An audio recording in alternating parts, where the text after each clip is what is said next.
Majority Report with Sam Cedar. The destiny of America is always safer in the hands of the people than in the conference rooms of any elite. Sam Cedar. They are unanimous in their hate for me, and I welcome their hatred. We must guard against the acquisition of unwarranted influence, whether sought or unsought, by the military-industrial complex. The Majority Report with Sam Cedar.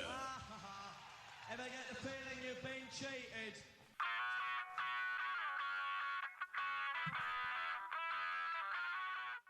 It is Wednesday, August 12th, 2020. My name is Sam Cedar. This is the five-time award-winning Majority Report. We are broadcasting live steps and steps and steps from the industrially ravaged Gowanus Canal in the heart of America, downtown Brooklyn, USA. On the program today, Professor of Law at Fordham University, Zephyr Teachout on her latest Break 'em Up, Recovering Our Freedom from Big Ag, Big Tech, and Big Money. Also on the program today, Biden picks Harris. It's a pretty historic pick, but also it makes the left's challenge much more clearly defined. Meanwhile, primary day, Ilhan Omar and QAnon are the big winners. California court rules that Uber and Lyft must reclassify their workers as workers. Michael Flynn apparently not getting off so easy, says a full circuit court. The Interior Department Inspector General reports sparks lawmakers' call for a cover-up investigation. And the smear of Richie Neal opponent Alex Morris begins to sort of fall apart a bit. Supreme Court blocks Oregon's redistricting measure because, and the Big Ten and Pac-12 college football leagues postpone their seasons. All this and more on today's program.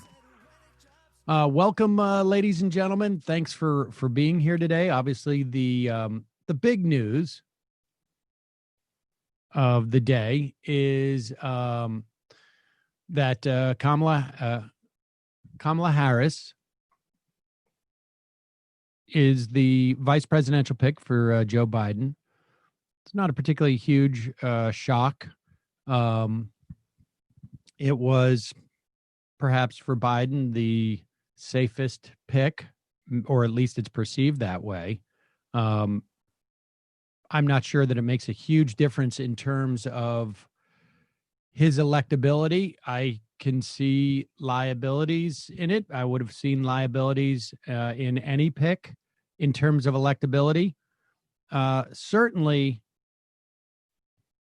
it's not a great pick from the perspective of people who are on the left side of the Democratic Party, the 30 or 40% of the Democratic Party that are self-identify, I think, as progressives. But I think from an electoral standpoint, it's a pick that certainly won't hurt Joe Biden. And I don't know that any pick would have helped Joe Biden per se, but we shall see. I don't know. Ben Shapiro said Kamala is a far left radical, so I'm pretty happy that we got a far left radical as the vice president. Well, I also have some bad news for you, Matt. He also is under the belief that any type of vaginal excitement is a sign of some type of infection, as opposed to actual excitement. So I'm not sure his ability to assess a situation in any context is really something that you should be hanging your hat on. But I mean, fair enough. according to Shapiro. I mean, I saw that tweet, and all I could think was like, he wrote that tweet months ago and just waited for whatever the name was, right? I mean, because if you could say that about Kamala Harris, I don't know who you couldn't have said that about in terms of who was up for a pick by Joe Biden. Let me read the statement. I wasn't going to get into too much into this, but let me read the Trump campaign statement on Kamala Harris, which I find just sort of shocking. I mean, look, everybody knew that she was one of the front runners to be picked, right? I mean, at different times, people thought maybe it was Bass, or maybe they floated Susan Rice and Elizabeth Warren. And so you would imagine that a major presidential campaign of the incumbent president would have a really well worked out response for this in the pipeline. But Donald Trump came out and called her phony Kamala and slow Joe, which, first off, like, you're in the middle of your sales season and you're changing the name of your product. I thought it was Sleepy Joe. When did he ever say Slow Joe? And he switches it to Slow Joe. And phony Kamala does not roll off the tongue. Nobody says phony anymore, really, either. That's an old-fashioned word. And it's also sort of just like one of the most banal critiques you could give of a politician. I guess maybe the idea is that it cuts against, well, I mean, like, here's the problem with it, right? Because everybody's expectation of a politician is that they're phony. Joe Biden, the one thing that goes for him is like, he's like a real guy. You know what I mean? Like, he's, you get all the Uncle Joe-isms. So maybe they're saying that she's phony relative to Joe Biden, but doesn't that cut against what their agenda is, which is to beat Joe Biden? Yeah, it makes Joe look authentic. Exactly. She's phony relative to Joe Biden, who's authentic. We've looked past the main candidate and found a phony person. Exactly. And not only that, her chief of staff is also sort of disingenuous. I don't know. It just seems to be weak tea for me. And here is Trump's campaign statement. Now, remember, right? Like, so the idea is that they're trying to push that she's phony. Okay. Yeah, I mean, of course, all the politicians are phony. Not long ago, Kamala Harris called Joe Biden a racist and asked for an apology she never received. Clearly, phony Kamala will abandon her own morals as well as try to bury her record as a prosecutor in order to appease the anti-police extremists controlling the Democratic Party. So now they're saying in this statement that she actually had a very strong record as a pro-cop prosecutor, which cuts against what they're also trying to say about Joe, right? Like, if you elect Joe, all the cops are going to go away. In her failed attempt at running for president, Kamala Harris gleefully embraced the left's radical manifesto, calling for trillions of dollars in new taxes and backing Bernie Sanders' government takeover of healthcare. But again, she's phony, so she doesn't believe in any of that. And then they go on to say she is proof that Joe Biden is an empty shell being filled with the extreme agenda of the radicals on the left. But no, that you just said she's phony. She doesn't believe that. That's not her agenda. And so how would she be filling that with Joe? She doesn't believe anything. They go on to say Joe Biden is no moderate. And with Harris as his political living will, that's actually pretty good. He is surrendering control of our nation to the radical mob with promises to raise taxes, cut police funding, kill energy jobs, open our borders, and appease socialist dictators. At the ballot box, Americans will resoundingly reject the abysmal failures of the Biden-Harris. The failures of Biden-Harris? They haven't been president. in favor of the America First strength of President Donald Trump and Vice President Pence. That's a weak statement. I mean, it's all over the place. And you would imagine that they would have had time to sort of work something out there. I tend to agree with the idea that I don't know what Kamala Harris stands for, to be honest with you. I mean, her record as a prosecutor was not terribly good from the perspective of someone who doesn't want, I don't know, innocent inmates or inmates that the Supreme Court has said released from California prisons, or nonviolent inmates, I guess, or the various things that we've talked about during the course of the primary season. But I also think that I believe the idea that, she was doing what she felt she had to do to rise in politics as a woman of color in this country. And I probably believe that as well. And so I think there may be, some measure of I don't want to overstate this. I think that if the country or large swaths of the Democratic Party continue to move to the left, she will follow. I don't know how sincere it will be, but it will, again, move the conversation to the left. And I think that's good. But there's a lot of work to be done. Make no mistake about that going forward whatsoever. We'll get to the we got a video from Frank Luntz that is just shocking, and we will talk about that in a moment, or I should say probably later in the program, because I want to get to our guest. But before we do, I think listeners of this program know what has been getting me through most of these days. That is non-alcoholic. At one point, not during the show, of course, but later in the day, I think many people have been doing the old coffee to alcohol handoff, particularly parents.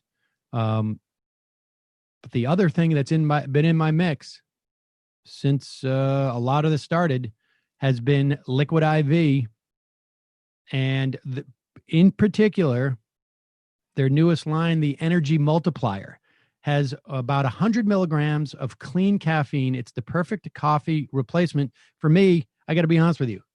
I've got coffee here in this mug, and in this mug, I keep my matcha energy drink, Liquid IV Energy Multiplier. I've got 2 bottles here. This is the one. This is the matcha. This is the coffee. I know it's a little bit embarrassing, folks, but that's what it's taken for me to get through these days. The Liquid IV includes a mixture of matcha and I'm not saying this right, guayusa and ginger, and it's high in antioxidants, helps improve mood and focus. You can see I'm really, my mood is really lifted.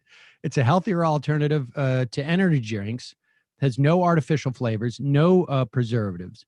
The Energy Multiplier will give you the boost you'd get from 2 cups of coffee without the crash. Now, I do both. I'm not going to lie to you. The premium matcha and green energy blend tastes delicious, which is true, and it provides a lasting energy boost throughout the day. Look, I love it. I love the taste, and I love the energy. I do drink less coffee because of it, which is why this coffee is cold today, because I'm not drinking as much coffee during the week. And so I save it. I'm not going to go through the whole thing of what I do.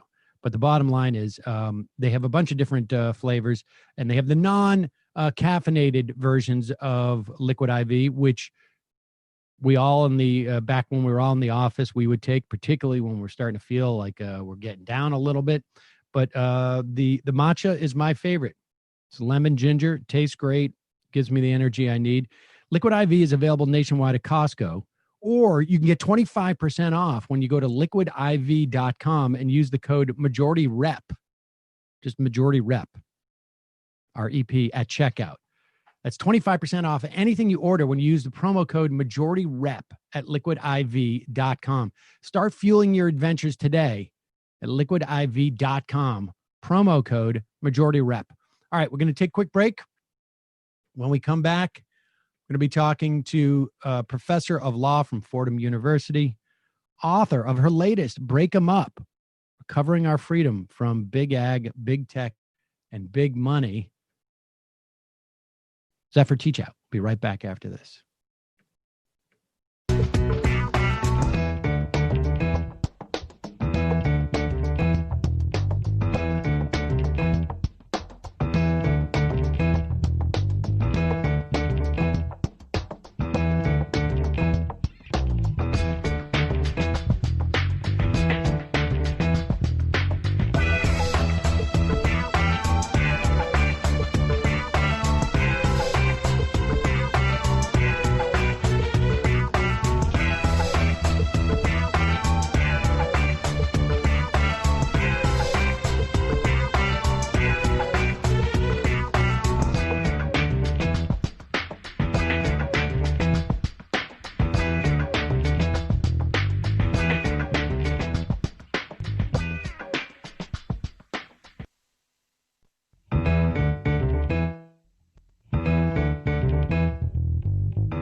We are back. Sam Seder on the Majority Report on the phone. It is a pleasure to welcome back to the program Professor of Law at Fordham University and author of her latest Break 'em Up, Recovering Our Freedom from Big Ag, Big Tech, and Big Money. Zephyr Teachout, welcome back to the program. Oh my gosh, I'm so excited to be here. Thank you so much for having me. Look forward to talking.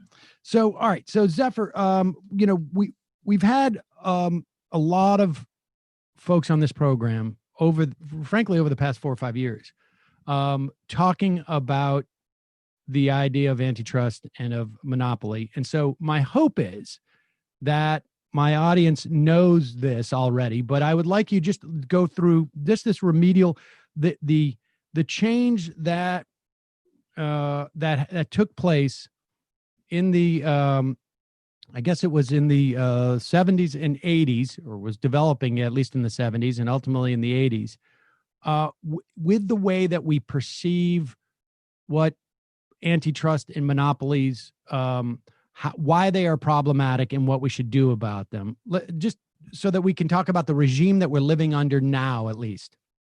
Yep. So you're right that it's not a single moment, but let's just talk about it as 1980 for now, because Ronald Reagan and his crew came in with a wrecking ball. They came in with two big agendas. One was a not-so-veiled racist agenda, and the other was deregulatory. And the heart of their deregulatory agenda was just getting rid of our key anti-monopoly laws, redefining them, changing enforcement strategies. So when you think about some of the Reagan crew, thinking about Baxter coming in with, or Meese coming in with this double agenda to do whatever they could to undo the successes of the civil rights movement, and as the other part, to destroy antitrust. And the way they did it was by basically taking something that had been essential to public understanding, the idea that private power has always has the potential for tyranny, that you get too much private power together and it forms a government in and of itself. And in the book, I try different analogies, like maybe we should think about this like the mafia, and we can talk about that more. But it's certainly an oligarchic form that's coexisting with our democratic form. And they stripped all that out and said, no, yeah, we do have anti-monopoly laws, we do have antitrust laws, but the only purpose of these laws is to make sure that consumer prices don't go up. So the only time we're going to stop a merger is if your toothpaste is going to get more expensive. And it's not that consumer price hadn't mattered before. It had, it's been important.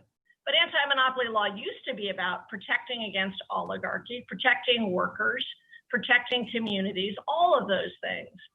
And then the particular way that Reagan did it is by appointing hundreds of judges who reinterpreted these old laws like the Sherman Act or the Clayton Act to make it really hard to bring cases.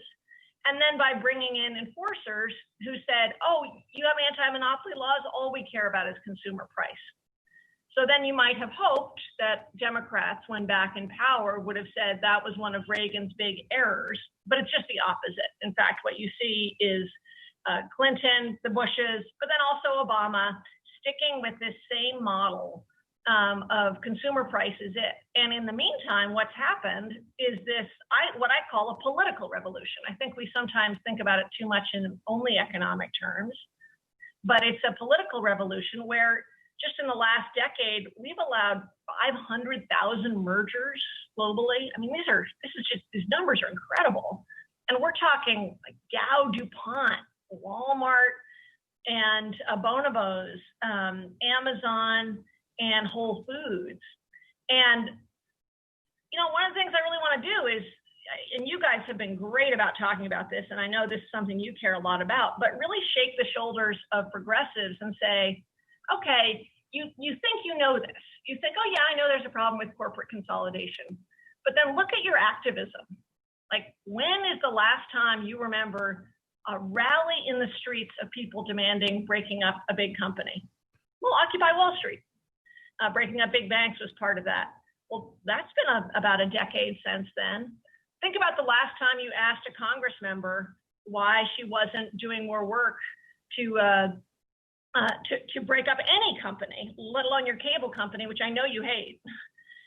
It isn't, my bet is it isn't part of your politics because it hasn't been part of progressive politics. So if we're going to talk about power, and we have this crazy imbalance of power in our country, we've got to stop just playing at the margins. And yes, we need wealth taxes, but that's too modest. We need to actually go at the root issue and go at the power of these big corporations and break them apart at the root. Okay, I want to put a pin in that because I think the way that you talk you talk about this in terms of activism and in terms of power versus policies, and there's I want to put a pin in that for a moment because I think, you know, one of the things that has sort of certainly grown over the past 10 years is sort of like the rise of the socialist or democratic socialist left. And, you know, much of what you're talking about, though maybe the prescriptive isn't there, but the analysis is similar. And so I want to come back to that in a bit, but just sticking with the change in the policy, just to be clear for people, the analogy I use is if the EPA was in charge of saying, you know, we've got to keep harmful chemicals out of our water, they just basically redefined chemicals that are harmful from ones that give you cancer if you drink it once, from ones that give you cancer if you drink it for a year, essentially, right? I mean, it's a change in a good analogy. And so, okay, so we're there. And just to underline that, it's a really powerful move because it took this thing that had been an essential part of our politics and basically said, whenever you're talking about that, you're wrong. So, you know, the Grangers in the 19th century would shout down with monopolies, and people understood that being anti-monopoly was an essential part of politics. And now, and I experienced this in the Dodd-Frank fight, is that when you said, I want a new anti-monopoly policy, I want to break up banks because they have too much power, people said to me, "Oh, that's nice, but that's not anti-monopoly," because if you're worried about power, that has been redefined out of what we think is at the heart of the anti-monopoly concern. And so people are left like actually without words to describe this really threatening situation. All right, so, I mean, just to be clear on that point too, that what you're saying is that when we think of monopoly, it's not just one big company. It has to do with having enough power as an entity, even if you have a rival, even if there's Amazon and Walmart, let's say, even if you have a rival, the point is that either one of them have an inordinate amount of power to impact not just the market, but the welfare of labor, the safety of consumers, or the ability for other competitors to join in. When we say monopoly, we're talking about a power dynamic as opposed to a threshold of size. That's exactly right. And you can even listen to the neoliberal Milton Friedman, who described monopoly as a firm or company that basically had the power to set the terms. And so you'll often hear, we heard this in the most recent antitrust subcommittee hearings, Apple saying, "Oh, we're not a monopoly, we're not a problem because developers can go work for, develop apps for PlayStation." And they say, "Look, something else exists, therefore we can't be a monopoly." But everybody knows that Apple can basically set the terms of those interactions, and that developers have to pay up the 30% fee that Apple sets. They're not in a meaningful negotiation. I have experienced that. It's a really important shift. And one of the things I argue is, and again, this is an idea that was central in American history, is, once somebody sets the term, they're kind of a regulator. They're kind of a private regulator. Like what Apple is doing is a form of private taxation. What Amazon is doing is a form of private regulation. And these are not people you want to be regulating you. I can, I've told this story before. We had an app, it's the Majority Report app. You listen to the show on there. You can links to YouTube. You can listen and you can listen to the member show or the free show. And we had a link. It was just a link in the app to our website to become a member. And Apple would not allow us to put that app on their store. That was the only problem they had, that we had a link to some way of making money secondary, right? I mean, it wasn't directly through the app. And so we had to keep the app on the store, we had to give them 30% of our memberships that come through the app. And that's just, it's a take it or leave it situation. And it's like, I'm sorry, 50, 60% of our podcast listeners are on that platform. And so we have no choice. So let me ask you this, what changed? And David Cicilline has called that highway robbery. And one of the things I want to recover is just an understanding that monopoly is a form of theft. These antitrust laws have criminal provisions in them, the old ones, because people understood that basically this is Apple just taking the value you're creating because they can, because they've created this choke point rule. They're not creating the value. They're just saying, hey, we're standing at the narrow point in the path and you want to get to the other side, pay up 30%. And now, okay. And I want to get to I want to just hold that that thought for one moment, but how did our culture change?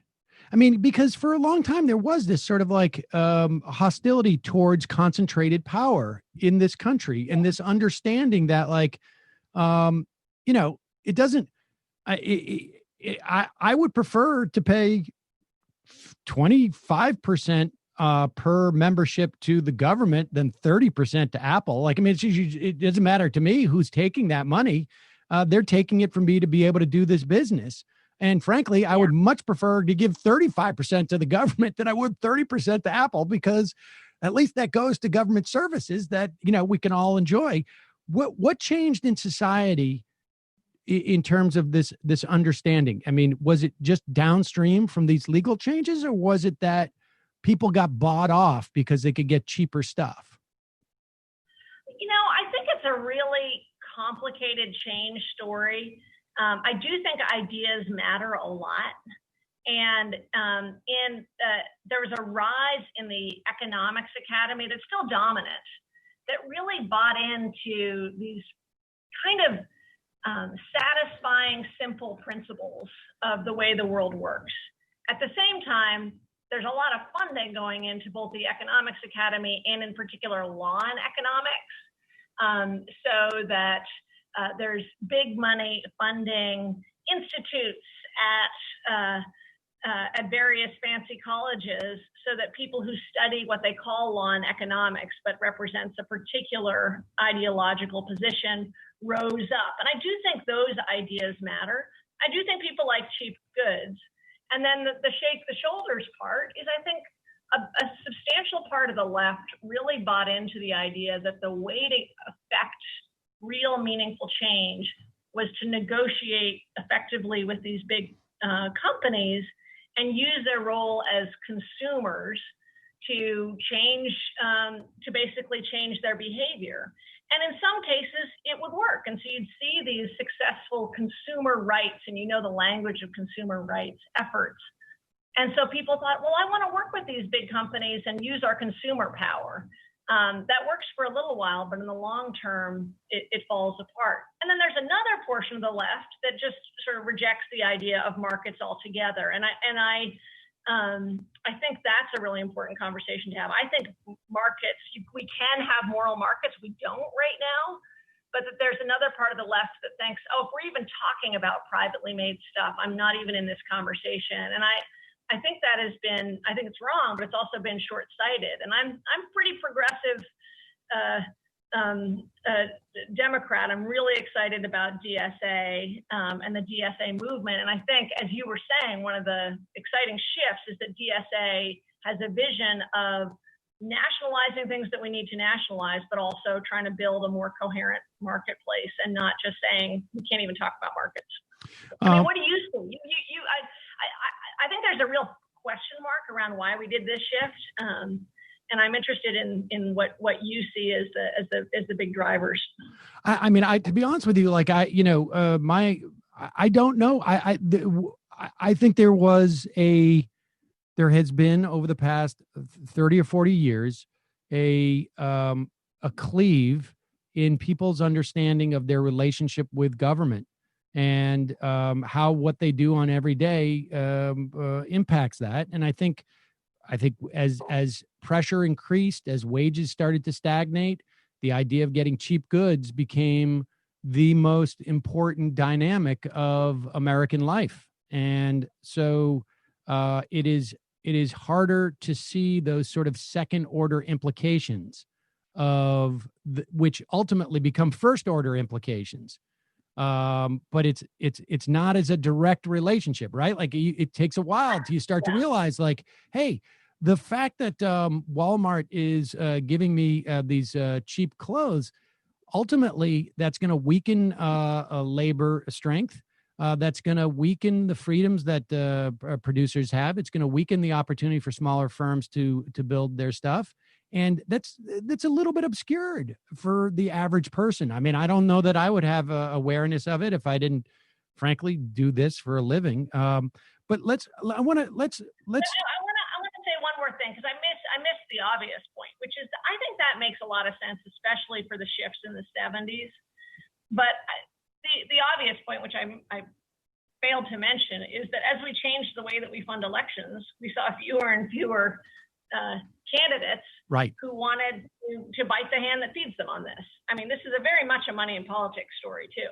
And so I think that story makes sense for the early days, but it's not like people were cheering on mergers. They just felt kind of agnostic about them. Right. And then you suddenly turn around and say, hey, wait a second. Now we're in this crazily concentrated arena. But I do think money in politics is part of it, and part of the rise of the new anti-monopoly movement is because you have more and more candidates who are freed from that cycle. I mean, I don't think it's an accident that a lot of the leaders in Congress are people who are not relying on big money donations. Right. I think that's a really important point for people to be conscious of.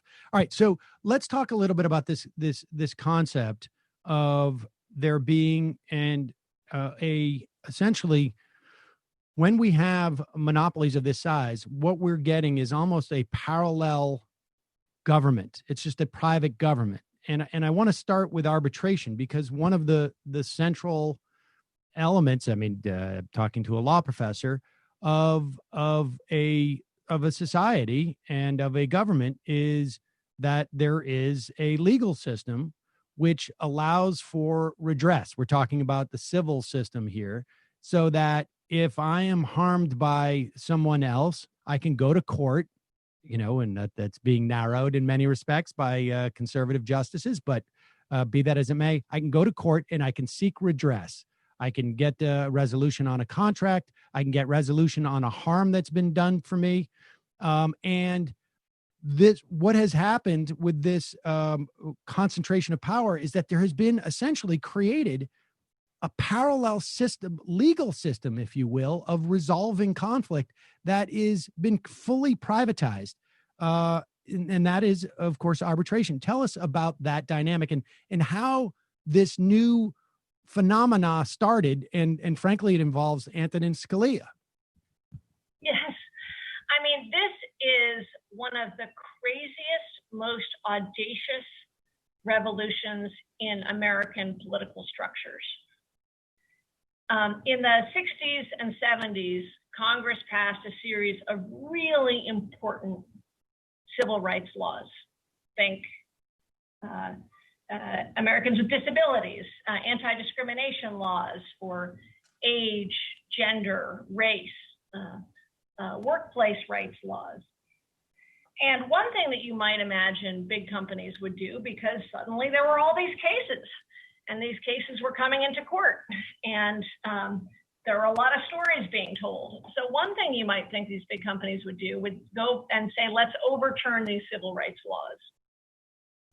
But they did something so much more audacious, which is they started developing this technique of asking both consumers and employees to sign contracts when they enter into either the consumer arrangement or the employment arrangement. And I really focus on the employment arrangement because I think that's where it's the most egregious, although there's plenty of bad in consumer.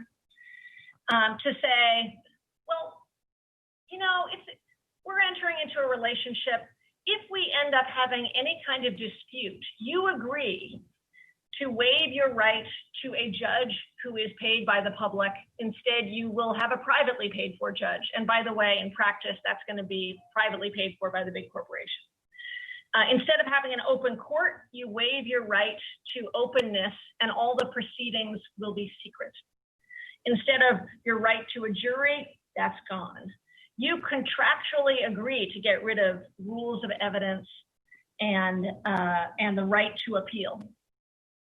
And in a series of cases, the Supreme Court took on challenges to corporations doing this, which said, hey, wait, it's okay in the certain circumstances when there's two businesses negotiating with each other, or a marriage is falling apart, you might want to go through mediation. There's certain circumstances where you can contract away those rights, but you shouldn't be allowed to enter into a contract before the claim has even arisen when it comes to routine consumer or civil rights claims cases. And the courts just, in case after case, said, nope, you contracted to it, nope, you contracted to it, nope, you contracted to it. And it allowed these big corporations to set up this private legal regime. Now, in practice, if you get discriminated against now, you theoretically have the right to arbitration, but very few lawyers are going to take your case because the rewards are capped. So in practice, this was a way of getting rid of those essential laws. They're just disappearing from the courts.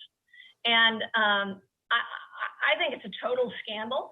And it's based on this fantasy of choice. Can you imagine being a 25-year-old getting a job at McDonald's and you've just got your job and you've got maybe a couple $100 in savings, and you say, I love the job, I need the job, but by the way, later you're going to discriminate against me and I want to make sure I can go to open court, so I'm not going to sign this arbitration clause. That just doesn't happen. I mean, I click on I agree to the terms of a contract, I don't know, twice a day online. And I'm not even going to contemplate it. And because I need the access to this stuff, I'm doing my work, and the idea, well, I mean, it seems, I mean, and I have to say that I think your book, tying in this notion of essentially a private government with arbitration, it's almost as if what's being asked is opt out of society. You're going to enter into another society. I mean, it's like, look, we don't have the choice as to whether we can allow for children to work 16-hour days. And, a child obviously is too young to give their consent, but I can't go to someone's parent and say, hey, you're their legal guardian. You have the ability to sign documents for them. Let's make a contract where your kid works for me 18 hours a day. Not allowed to do that. And in this instance, in some ways, like basically, this is allowing people to opt out of our society that has decided there are certain protections for people. And you move into this sort of netherworld where these protections don't exist in that way. And then, of course, the dynamic is completely weighted on behalf of the power. It really is like, and there were some people howling in the wilderness about this when it happened. Owen Fiss, who's a professor at Yale, was saying, wait a second, that this is basically a form of, let's contractually signing away your First Amendment rights, contractually signing away these core rights to an open court. And the courts have elevated contract law over our constitutional rights. It's like contract beats everything. Now, the good news on arbitration is this is one where we can get rid of as a no-brainer if we get it past the Senate. It actually, an important bill to end this has passed the House. So it's an area where serious political action and the right people in the Senate can actually make a difference. But it's really dark. I think it's literally dark because we don't see. And one of the things you see when you're looking back at the 80s and 90s and how big businesses were talking about it is it's not so much that they didn't want to have to pay up when somebody slipped and fell. It's they didn't want these stories out there. I mean, this is one of the functions of courts is we actually get to look inside and find out what's actually happening. And if we got rid of arbitration clauses, the Amazon stories we'd hear from sellers and employees would be so much worse than what we're hearing now. Well, longtime listeners of the program know that I, in non-pandemic times, I go to Vegas twice a year for a torts conference. And what invariably comes out of the stories I hear there are stories of settlements that are done where people, I encourage people to go and look at the story of the most popular Remington rifle in the country, and how Remington knew for years that it fired by itself and had killed multiple people, but they were able to keep it quiet through settlements and basically keeping this out of the public eye. And so it's a major problem. Well, let's move on to give some examples of how this dynamic works. And I want to just sort of make sure that we keep in the forefront the idea of that choke point that we were talking about in the context of Apple. Because there are people out there who say, well, Apple created not just the choke point, but they created the pipeline, as it were. And so therefore why can't they have the right to choose where they choke it?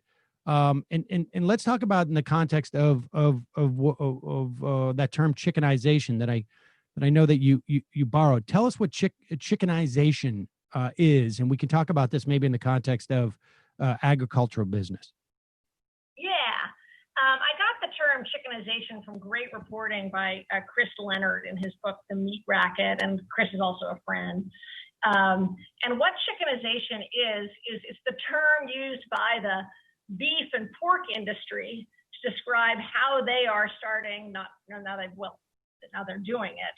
They imitated what was happening in the chicken industry. And what is happening in the chicken industry is a handful of distributors, think Tyson or Pilgrim's, Purdue, have gobbled up all the other local distributors and then have also bought related companies like feed services, the hatcheries for getting the eggs, the consulting services. They bought up all these different related industries. And then they say, okay, we are going to allow you, chicken farmer, to get your food to market. And if you look at it from a distance, it looks like, yeah, there are thousands of independent businesses. They look independent. They take out their own mortgage. They looks like they're making their own decisions. But then Tyson says, okay, we'll take your chicken to market, but only if you use our feed and all of our ancillary services. Otherwise, nice job having a business, but you're going to go bankrupt. So, of course, the farmers have to agree. But then it gets much worse than that. They also require them to sign contracts, of course, arbitration contracts, but contracts that say they can't even talk to their neighbors and that they may get paid different amounts every month. And they're told they're getting paid different amounts because of the productivity of their chickens, but they don't really have any way of checking on it. And then there's a lot of stories from farmers, and I talk to farmers about fear of retaliation when they speak out about the problems in the system. So that if you speak out about what Tyson is doing, and in 2010, Obama's Justice Department held hearings on this, if you speak out at some of these hearings, you're actually going to get worse inputs, and you may end up going bankrupt. And so what this leads to, and what the reason I tell this story is because it leads to a state of rational paranoia where you can't talk with anybody. You look free, but you're not free. You're in a state of total precarity. And Tyson can then experiment on you, giving you some feed and somebody else some feed, and you won't know. So you're basically subject to their regime, and your political voice is also silenced. Well, Amazon sellers are in the same relationship to Amazon as chicken farmers are to Tyson. Uber drivers are in the same relationship to Uber. Like across society, this is now the model we have, and it's certainly not an open market, and it's a really coercive one, but it leads to such humiliation. Like I really just want to talk about what this does to us as humans to be in this kind of relationship. Please. What it does is it makes people fearful, fearful to speak out about the things they know the most about. It kills a kind of a community where you're talking to other chicken farmers. Maybe you hate them, maybe you love them, but you're all kind of in this industry together. And it leads to this just constant state of instability and fear, not just about your wages, but about whether you can continue working. And I think once we can see that and we can make the political connections between two communities that have often seen each other as antagonists, workers and small business owners, rural people working in rural communities, people in urban communities, and see that these connections are greater than what divides us, and take on the shared enemy of concentrated power, that there's a real potential for powerful political action. Another group that really easily falls into this category is franchisees. Franchisees are overwhelmingly represented by people of color who often don't have access to capital in the same way. They also have the same relationship to, say, McDonald's as a chicken farmer does to Tyson's. They're really controlled, but they look free. So it's a really disconcerting position to be in. Let's talk a little bit about how how this market concentration overlaps with racial disparities. Speak to that. Yeah, I think people sometimes think about anti-monopoly or antitrust as racially neutral, which it most definitely is not. In fact, when you see concentrated power, it's almost always white power. And people of color are far more likely to own small businesses than run a Fortune 500 company. So think about it in particular industries like the funeral home industry, which has traditionally been a really important location for Black political power. That decentralized industry through mergers has effectively gotten bleached out and is now controlled by conglomerates. So one of the thought experiments I go through is, okay, so imagine the civil rights movement today and look at where a lot of the centers of power were. Independent Black pharmacists, independent car owners, Black car owners, funeral homes, Black newspapers, Black-owned insurance companies. Those have all been wiped out through mergers. So just as the CARES Act may look racially neutral, but was not in fact, we're seeing the total destruction of Black-owned businesses. Well, private equity is thriving. The antitrust is not race neutral at all. In fact, it's a form of politics, and it's a form of politics that increases white political power. That's not the only dynamic, but it's a key one that I think is really important to talk about. I mean, it basically feels like a subset of, it increases to the extent that there are disparities, it enhances those, because those with power get more power. Those who have marginal power or less power lose it. I mean, this is a largely a rich get richer, poor get poorer type of dynamic. It's that, and then sometimes you see things like, I mean, if you see it as a form of politics, and you can also see the ways in which, like, who is funding ALEC, the American Legislative Exchange Council, which I'm sure you've talked about on the show.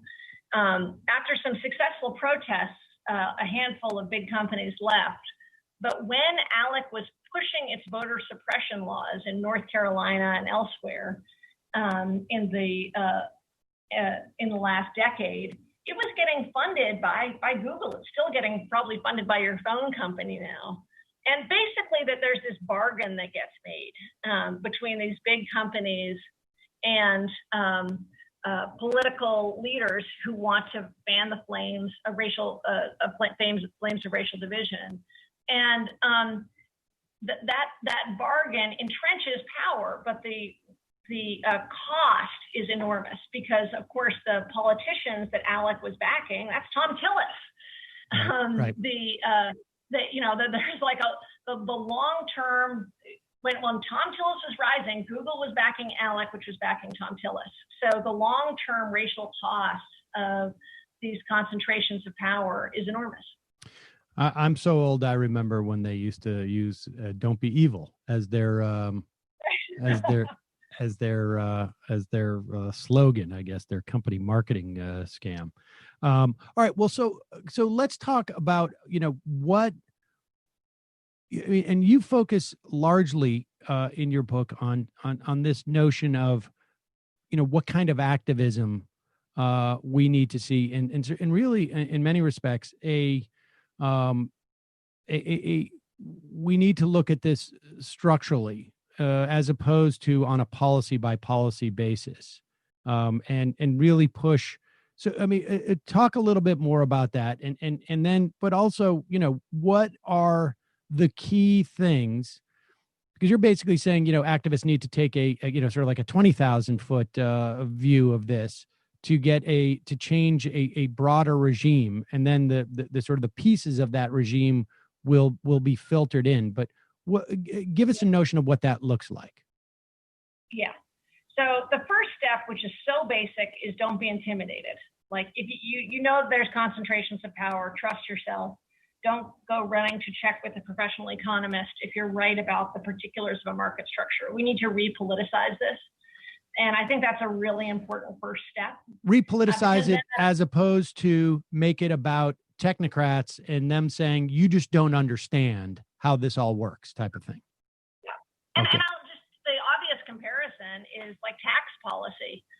Activists don't say, well, I want to raise I think we should raise taxes on big corporations, but I'm not an economist, so I'm not going to incorporate it into everything I do. And you incorporate it into everything you do, even if you're focused on something else, you might constantly say, hey, we've got a tax problem here.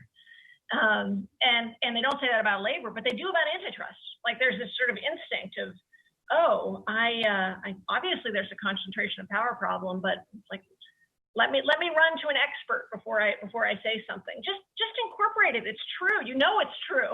So just trust yourself.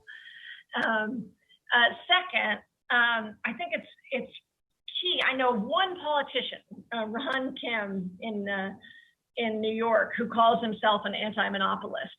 But you know what? Most candidates never get asked about it. So make it part of your part of the process when you're talking to candidates, when you're at events. So if you're talking about drug policy, or you're talking about big tech, or say, well, where do you stand on breaking them up? Make it, and it's that start. I mean, the exciting thing is, you've been talking about this for a while. I've been talking about this for a while. We are at an inflection point. This is starting to happen. But what we have not seen is big break them up political actions where, and Athena is probably the closest to that. There's a new group called Athena that is bringing together labor and small businesses and progressive groups to fight against Amazon's abuses. And they think Amazon needs to be broken up, and that's pretty exciting. But the closest we got was tens of thousands of people, or I think close to 1 million people, actually, it was pretty big, signing a petition, an online petition against the Monsanto-Bayer merger. That's the closest we got. People aren't doing sit-ins at the FTC. They're not holding big events outside Chuck Schumer's office saying, hey, as Senate Majority Leader, do more about this, hold more hearings. So, there are particular ideas, but my basic challenge is if you think you care about this, but haven't made it part of your politics, it's a little bit like saying I care about money in politics, but haven't made it part of my politics, which was true for a long time. And I think that's changed. So that's really what I'm pushing for. And the truth is the more you're at 20,000 feet, the easier it is, because then it's not actually about particular industries, although I think we may need different responses in different industries. It's just bringing a power lens to bear. And the big shift is moving from corporate accountability to corporate illegitimacy. And we've been in a corporate accountability model for decades now, which is we've got to make this big corporation act better, maybe through boycotts, maybe through going to Congress. But it's always been, we assume you exist, be better, instead of, you shouldn't exist anymore. Amazon, you can be a marketplace, but you can't also own the warehouses. Google, you can be a search, but you can't also own Google Flights. And just, we're done. Not be nicer in the way that you prefer Google Flights over their competitors. The interesting, sort of like a parallel I see to this is that the argument for full-on socialism is to diminish the ability of the capitalist class to sort of claw back on gains that might be made with reforms. But on some level, that is also and it is obviously this is distinct in many respects, but that is part of the argument that you're making too, is that we can fight for $15 an hour, but we could also diminish the power of corporations to make to make it that we have to fight so hard for $15 an hour. That's absolutely right. And actually, when it comes to minimum wage, one of the things I think we got to be very careful is we fight for minimum wage, but we shouldn't treat it like it's a maximum wage. Like that's not our goal. We need much greater power equilibrium than we currently have now. And I don't think we get there without breaking up these big corporations, or in some cases nationalizing them. I mean, I think sometimes people have this idea that either you're an anti-monopolist or you're a democratic socialist or socialist. And the truth is there's two anti-monopoly traditions in our country. There's a strong socialist anti-monopoly tradition in the late 19th century, which was very much focused on workers taking over control of the means of production. And then a strong, more Brandeisian anti-monopoly movement in the beginning of the 20th century. And I'm being a little simple about that, but these both exist. And so I think it's important to understand that wherever you want to go, you can't get there from here unless you go through and basically stop Amazon's stranglehold, stop Bayer, which now owns Monsanto's stranglehold, stop Walmart's or Apple's. Like, otherwise, we're just going to be constantly playing a game, trying to get a few scraps here and there. And by the way, they're pretty clear that they want to govern us. They're not. Once you really listen to their words, they do think they're smarter than everybody. They're like technocrats in that way, except they're technocrats with an enormous amount of money, most of which they got by standing in this choke point position. Brandeis himself wrote about antitrust. What would you read? What would you recommend people read if they're interested in that late 19th century antitrust movement that was more based in also a socialist worldview? Oh, it's a great question. Like, who's a good chronicler of that right now? I may have to get back to you on that. We'll do. We do it we do the show every day. And well, I mean, I mean, to a certain extent, you know, one of the things that I perceived as it was a strength of Elizabeth Warren's candidacy was that it is her view of anti-monopoly represented a step that must be taken regardless of how far down the road you want to go in stripping corporate power in this country, and that is start by sort of leveling the playing field.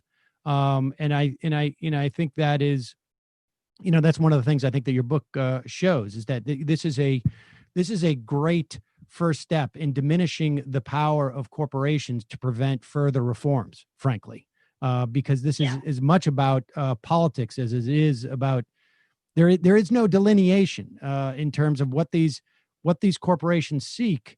And it's funny, at some level, Donald Trump represents this perspective of like these corporations perceive government as a tool in which to enrich themselves, and they perceive government power within our society as a tool to enrich themselves, and so they're inextricably linked. Yeah, no, I mean one of the I think Warren's contribution was great. It's one of these areas where there's interesting bedfellows. I'm pretty far to the left of Klobuchar, but Klobuchar has been out front, an incredible leader on anti-monopoly, because she sees the way it's destroying farming communities. And so, as you say, like if wherever you want to go, you may have to go through here. One of the things I think we all need to do more work on is just showing how much it is a central driver of inequality. Like, there's great recent research showing what I think people intuitively feel, but that consolidation may have led to $14,000 a year going from workers to investors because of relative bargaining power. Basically, once you only have a few companies, workers just basically have to live with the scraps. And so that money is then going to investors and is driving inequality. And Lena Khan, who's a brilliant scholar and actually was my policy director for my 2014 gubernatorial campaign before she went on to become a superstar in anti-monopoly, has written some wonderful pieces about inequality and anti-monopoly. And like, if we're going to address inequality, let's look at the before the fact power structures that lead to it, and not just tax after the fact. Zephyr Teachout, the book is Break 'em Up, Recovering Our Freedom from big ag, big tech, and big money. We could have done this for another hour, but I encourage people to read the book. We've linked it at majority.fm. Thank you so much for your time today. Great stuff. Really appreciate it. Wonderful to talk to you. Thank you. All right, folks. I'm going to head into the fun half. And I should also say that if you look at the specific complaints about the CARES Act, just to, the big corporations were given an open-ended line of credit, essentially, by the Fed. And I've used this analogy that these corporations were given the green light. Everybody else was driving under the yellow flag.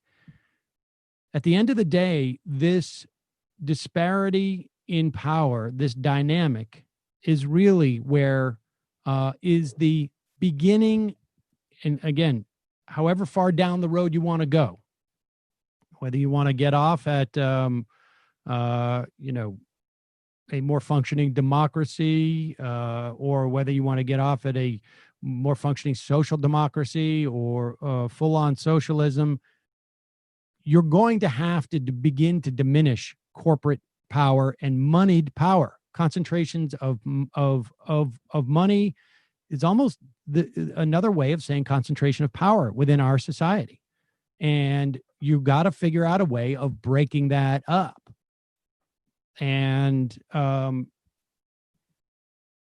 antitrust is a machine, essentially, to do that. That is built, and in many respects, the machine is already built. It's just a question of who's operating it. And one of the complaints about the CARES Act was that it is essentially allowing for greater concentration of power and wealth. And during the coronavirus, we have seen it, billions of dollars earned by billionaires. And I say earned loosely, accumulated by billionaires over the course of the past 6 months. And, so you see Bernie Sanders out there. He wants to tax that money that was specifically made during this pandemic by billionaires at a 60% rate over $1 billion. A wealth tax. It's never going to pass, but it is alerting people to this sort of growing disparity or ballooning disparity. And it's a disparity in power dynamics as well. It's not just a question of this person has more money in their bank. It means they have more ability to control more things. Worker wages, competitors, across the board. Every facet of our lives is touched by having this level of concentrated power. And, I think if we do get a Biden-Harris administration, this is going to be a big area where the left is going to be pushing. Because, again, it sets up a dynamic where corporations have less power to prevent even more dramatic change, in my opinion. Yeah, well, it makes me think of the 2016 election and people who thought that Hillary losing a swing state because of unenthused voters would teach the corporate Dems a lesson. But do you think the corporate Dems really mind that their donors have a whole bunch of cash given to them by this government over the past 4 years? And even the past few months, that it is going to find its way back into their coffers? They'll take the money over the lesson every single day.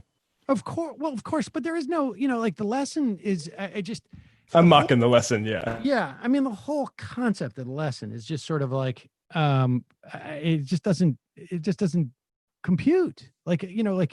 Clearly take the money more seriously. That should be the Marxist point, I guess. Exactly. Even for the right? These corporations have a bunch of cash. Who cares that Hillary was? That these are not people. This is the thing, I think is sort of problematic of people who perceive the party, the Democrats, as an entity, as opposed to different factions of people who have aligned interests. Yeah. And you cannot teach people with an aligned interest, people who have interests, a lesson, because even within that aligned interest, because like, first of all, Hillary Clinton losing did not necessarily hurt the specific aligned interest that people were concerned about. Right? Exactly. Corporations have not suffered. They're doing fine, actually. In fact, one of the stories about Harris and top headline I put in. What's that? This was the top headline we were talking about. Yeah, I mean, and I have another one actually, just sort of like it. I've gotten the two stories, both the Wall Street and big tech basically sighed a big sigh of relief. And there's all these stories of they're texting, but he's like, sweet, when Kamala Harris was chosen, because they were afraid that they would be put in this position of Biden choosing someone who is going to be more aggressive about taxing them and curbing their power. And they believe, and I don't know if they're right or wrong, but certainly, past performance is no guarantee of future performance. But certainly, if past performance is any indication, these people know who they can and cannot trust to protect their interests. And there's going to be other people who are going to be pushing back on this, but they didn't want to be put in a position of like, Trump again. It creates so much, anxiety and this and that. But at the same time, they're like, but also I don't want to be paying a lot in taxes. And I don't want there to be confiscatory taxes. And so, because they've done well. All those people that people thought they were voting against, to the extent that there's that many people. They like Republicans cashing checks to corporations. Those people actually benefit from that. Yeah, it's really just sort of like, we'll go down the road, but if you're going to make us go too far down the road, we're happy to stay up on the hill, in our McMansion. That's fine too. I mean, it's really, there are not, they just don't want, these sort of like completely binary choices. They're willing to move a little bit, we gotta let a little air out of the tire, but I'm not going to have a flat tire. And the bottom line is that through, the left, and by that I mean, to the left of the left, just simply does not have the power at this point, because power is a dynamic. And the power must be diminished. Corporate power must be diminished. And part of that has been, frankly, small donations has helped. At least you get more candidates who are not beholden to these the corporations and the corporate money. But ultimately, there needs to be structural changes to even get to a playing field where we can actually get to some of the even more aggressive things, right? Like, if you want to have more employee-owned businesses, well, the only way that's going to happen is if large corporations don't have the power to squash those by saying, governments can't provide bridge loans for employee-owned businesses. Or you're going to need to open up markets in such a way that new businesses can start. And you're not going to get there unless you inhibit the power of these corporations. That's just the bottom line. And there is no, labor simply does not have the power. You need to have organized labor, and they can certainly help in instances.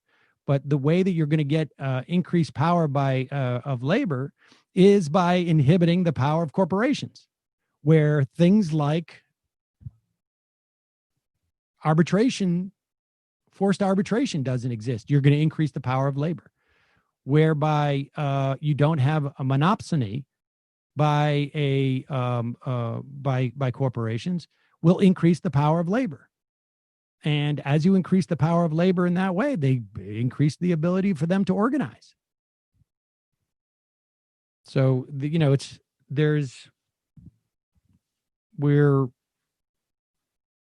and then hopefully things get even better. I mean, I just feel like I've seen this movie so many times where it's like, in fact, my entire adult life, my entire voting life has been horrible Republican. Whew. Let's just put in this mediocre Democrat so that we can put that out of the way. I mean, I've seen it after Reagan, I saw it after Bush, and we're seeing it now after Trump.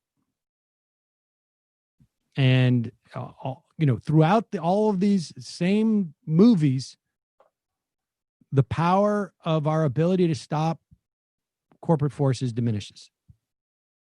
And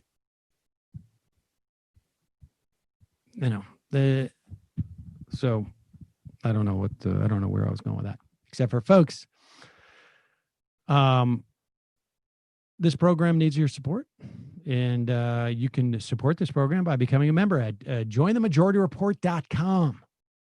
jointhemajority.report.com. Your support makes this program, the free program, possible. Also gets you extra content in the fun half, and supports such things like AM Quickie, which you can sign up for free, regardless of who you are. I don't care who you are. You can sign up for free for it. It's just a podcast. You can find it on your on YouTube at Majority Report Live, our second YouTube channel, or you can just go to amquickie.com and you can sign up on any of your favorite podcast listening platforms. Also, justcoffee.coop, fair trade coffee, tea, or chocolate. Use the coupon code Majority, get 10% off. I encourage you to get the Majority Report blend, but I would be lying if I wasn't saying that I've been hitting the Maya Super Dark pretty hard these days. That's a dark roast as opposed to the medium roast. Well, did you know that the darker the roast, it actually has less caffeine in it? It's true. That's true. What? Yeah. Yep. Well, that's all right, because I got my liquid IV matcha right here. I learned that blew my mind when I found that out. Yeah, and actually, like Starbucks, they like burn their roasts too to make it like it feel like it, or make it taste like it has more caffeine, but that actually takes out more of the caffeine. Interesting, and then it basically gets you to go back for more. Is that it? Because I'm not getting the energy. Interesting. And Well, if it's on a wheel. didn't sink his own campaign, that definitely would have done it. People, look, people can make their own decision: Majority Report blend or the Maya dark roast. But I go back and forth. I mean, I'm not gonna lie. I mean, I'm not gonna. That's it. That's it. Remember the prepper, the Doomsday roast that they had with your picture on it? They should bring that back. I feel like for these times. Survival like Sam. It's actually more appropriate now. Yes, I gotta dig that up. I think we have I think I had one of those bags left over that I tacked up on the bathroom in my. I think in the bathroom in the office. I'm pretty sure. I know there's. Oh right, yep, that's where I heard about it.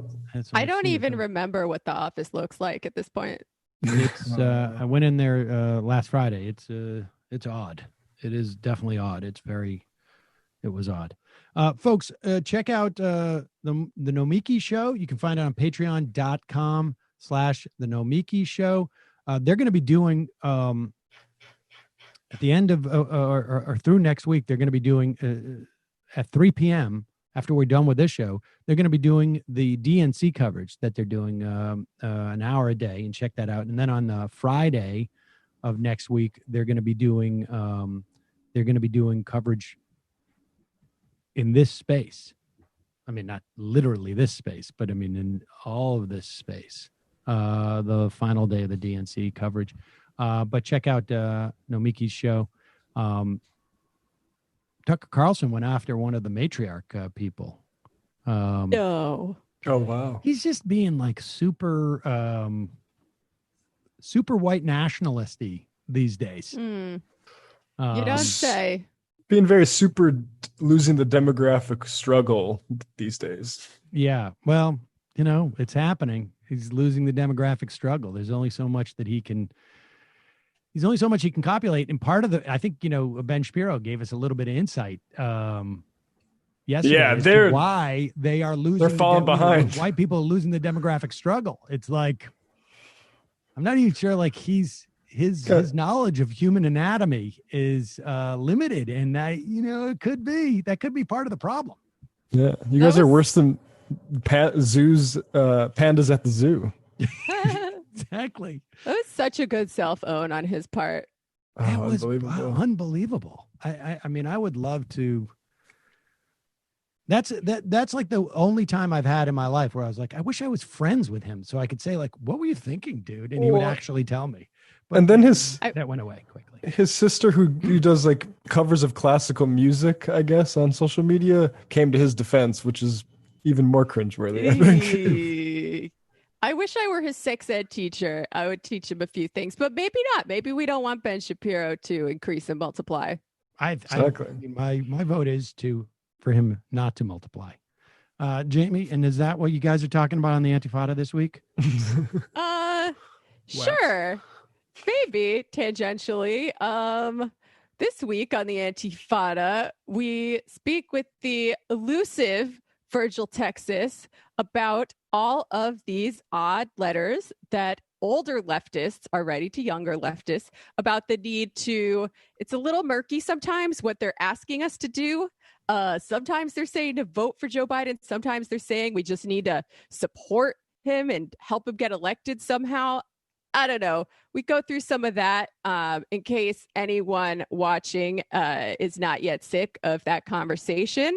I think it was pretty good. We also talk about the COVID crisis a little bit, and that's out now for everyone. Patreon.com/Antifada or wherever free podcasts are sold.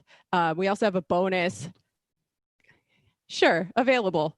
Sold for free. Given. And we also have a bonus coming out on Friday, I believe, from this same recording session. Also, I just did an interview with some of the workers who tried to organize a union at No Evil Foods, which is a vegan food company with very woke social justice branding that hired a high-dollar union-busting law firm to keep their workers from organizing. And that's coming out next week. So keep an eye out for that. David Feldman told me about that. Is there an asterisk? Is there an asterisk next to their name? No Evil asterisk, and then down below, except for when it comes to labor practices. There really should be. You got to be careful about that because sometimes what they'll do is they'll put it down the other side of the label. It's like no asterisk. Evil asterisk, some evil. Right, I mean, of course, that's what that was their slogan too, right? Like, don't be evil. That up during the conversation with Zephyr. Did you not hear me say that, Matt? Missed it. Sorry. Interesting. All right, fair enough. Matt, what is happening on TMBS and Literary Hangover? Last night on TMBS, we had Dr. Drew Mikhael on to discuss the explosion in Beirut and the rage, just extreme rage. They had the WhatsApp protests last fall, where you saw some cross-sectarian anger at the elites, which was promising, but it was kind of celebratory. Like, look at us all getting together. And now this explosion, it's, there's people are talking about getting the nooses out and hanging leaders. It's crazy stuff going on in Beirut. So Lebanon is so based. Yeah, and so Drew, actually, he's a researcher and he calls himself a pracademic at Queen's University in Belfast, but he's also Lebanese. And so he gave us insight into that. Also, David Griscom taught us about the repressive and ideological state apparatuses and the need for class politics. And we discussed Kamala a little bit as well. All right, quick break. Head into the fun half. 646-257-3920. And, we have 26 callers on the line. That was quick. Man. Craziness. See you in the fun half.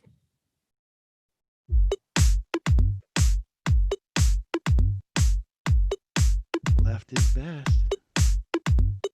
Jamie and I may have a disagreement. Yeah, you can't just say whatever you want about people just because you're rich. I have an absolute right to mock them on YouTube. He's up there buggy whipping like he's the boss. I am not your employer. I'm tired of the negativity. I'm sorry. I didn't mean to upset you. You nervous?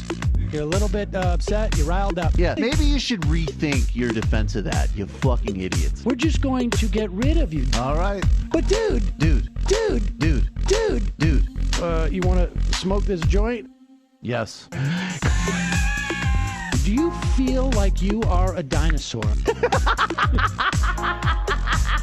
That's a good shit. Exactly. I'm happy now. It's a win-win. It's a win-win-win. Oh, hell yeah. Now listen to me. 2, 3, 4, 5 times. 847-906-501-457. 2, 38, 56, 27. 1/2. 5 eighths. 3.9 billion. Wow. He's the ultimate math nerd. Don't you see? Why don't you get a real job instead of spewing vitriol and hatred, you left-wing Limbaugh? Everybody's taking their dumb juice today. Come on, Sammy. Dance, dance, dance.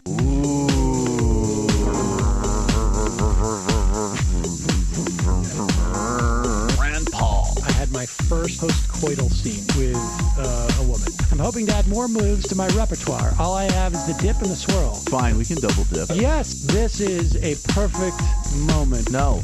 Wait, what? You make under $1 million a year. You're scum. You're nothing. Excuse me? Fuck you, you fucking liberal elite. I think you belong in jail. Thank you for saying that, Sam. You're a horrible, despicable person. All right, gonna take a quick break. I want to take a moment to talk to some of the libertarians out there. Take whatever vehicle you want to drive to the library. What you're talking about is jibber jabber. Classic. I'm feeling more chill already. Good. Donald Trump can kiss all of our asses. Hey, Sam. Hey, Andy. You guys ready to do some evil? Hitler was such an idiot. That guy might be a Nazi. Agree. No. Death to America. You. Yes. Wow. Wow, that's weird. No way. Unbelievable. This guy's got a really good hook. Throw our hands up. Ooh. Wow. But Sam, I gotta get off. No worries. Let's. I want to just flesh this out a little bit. I mean, look, it's a free speech issue. If you don't like me, Hey! Shut up! Thank you for calling into the Majority Report. Sam will be with you shortly. In fact, Sam is with you right now. Jamie, I know how excited you are about Kamala Harris being picked as the vice president. Please just calm down a little. I'll do my best, Sam. But You're you really- are correct in you're that I am really- very You're really containing yourself, and I appreciate that because I didn't watch. People don't know that you were one of the early K-Hive members, and you have been able to really. You've been playing it very close to the vest, kept you cool during this whole time where there was, and so I want you to. I want you to know that appreciate your being able to not gloat at this moment. Well, thank you, Sam. I appreciate that you appreciate me. There are other people who are rolling out, I guess, what are the talking points. Like this is, I don't know if you guys remember this, but the issue of Barack Obama being black was a big bone of contention on the right in 2008.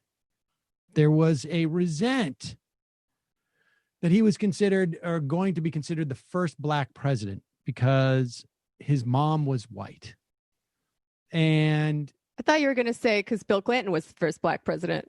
Well, that also was confusing in many respects. But there was a huge discourse about on the right. Like he's not even black. He's half black. And it was sort of fascinating to see to see people were like suddenly conscious of like race seems to be a social construct. He can't, that wasn't quite what their argument was, but I think for the life of me, I still can't figure out what parsing that was about. I can't. I know that this seems like sort of like naive on my part on some level, but I really couldn't quite figure out like what is it that they. And here is Mark Levin. Now, Kamala Harris's dad, if I'm not mistaken, is I think he's still alive, a Jamaican. He's actually like a serious leftist like professor, right? Pretty dope Marxist. Yeah. And the apple fell off a cliff. And her like Buttigieg's dad. Her mom, and like all the Kennedys. Her mom is East Asian of some. I mean, I don't know. I probably should have looked this up, but South Asian, I believe. Southeast Asian. And here is Mark Levin, and I only bring this up because we're introducing this clip from Mark Levin, who is. I don't know if how familiar people are with Jamie. How familiar are you with Mark Levin? Not familiar. Okay, Mark Levin is one of the biggest right-wing talkers in the country. And he, I think, and when Laura Ingraham was on the radio, he was very, very important in quashing like immigration reform under in Bush in 2005. He has very close relationship with Sean Hannity. He has a very big show. In fact, his operation merged with Blaze TV, and I think the money came in through him. So he's a very prominent guy. He just sat down with Bill Barr the other day. And this is how he's opening his show. And I still, for the life of me, I can't quite figure out what this does for them politically, but it must do something. Here it is. Liberty's voice, Levin TV. Hello, America. Oh, pause Mark it Levin, one second. This... I should also say that intro is not a parody. It's real. So go back. I just want you to know that. Like, I put a wax seal on my digital video. Exactly. Like, I mean, if we were to do a parody, that's how I would open it, would be with that voice and with this image. But go ahead. Liberty's voice, Levin TV. Hello, America. I'm Mark Levin, and this is Levin TV. Well, I want to take a look at Kamala Harris with you. Kamala Harris right now. I'm going to tell you this. I'm not going to be a stickler about this, but the media will insist on it. Kamala Harris is not an African American. She is Indian and Jamaican. Jamaica is part of the Caribbean. India is out there near China. I only point that out because if you dare raise that, you're attacked. But the truth is she's not. And so I just wanted to make that clear. Her ancestry does not go back to American slavery. To the best of my knowledge, her ancestry doesn't go back to slavery at all. So I want to point that out because of the bizarre nature of our politics today about who is what and so forth and so on. Normally I wouldn't care. I still don't care. But I keep hearing people say she would be the first African-American vice president. No, if she's elected, God forbid, or nominated and then elected, she's still not the first African-American vice president. Just want to point that out. She'd be the first vice president of color, but not African-American. Completely. Now, there's a couple of things that just like pop up in me, just that may be a little bit pedantic. But to be an African American, do you have to be descended from a slave? The entire reason that the ADOS, African Descendants of Slave, have that appellation is to make that distinction. Right. That's what I thought. So you can be an African American, or you could be black, or you could be black. But I'm saying black. Yeah.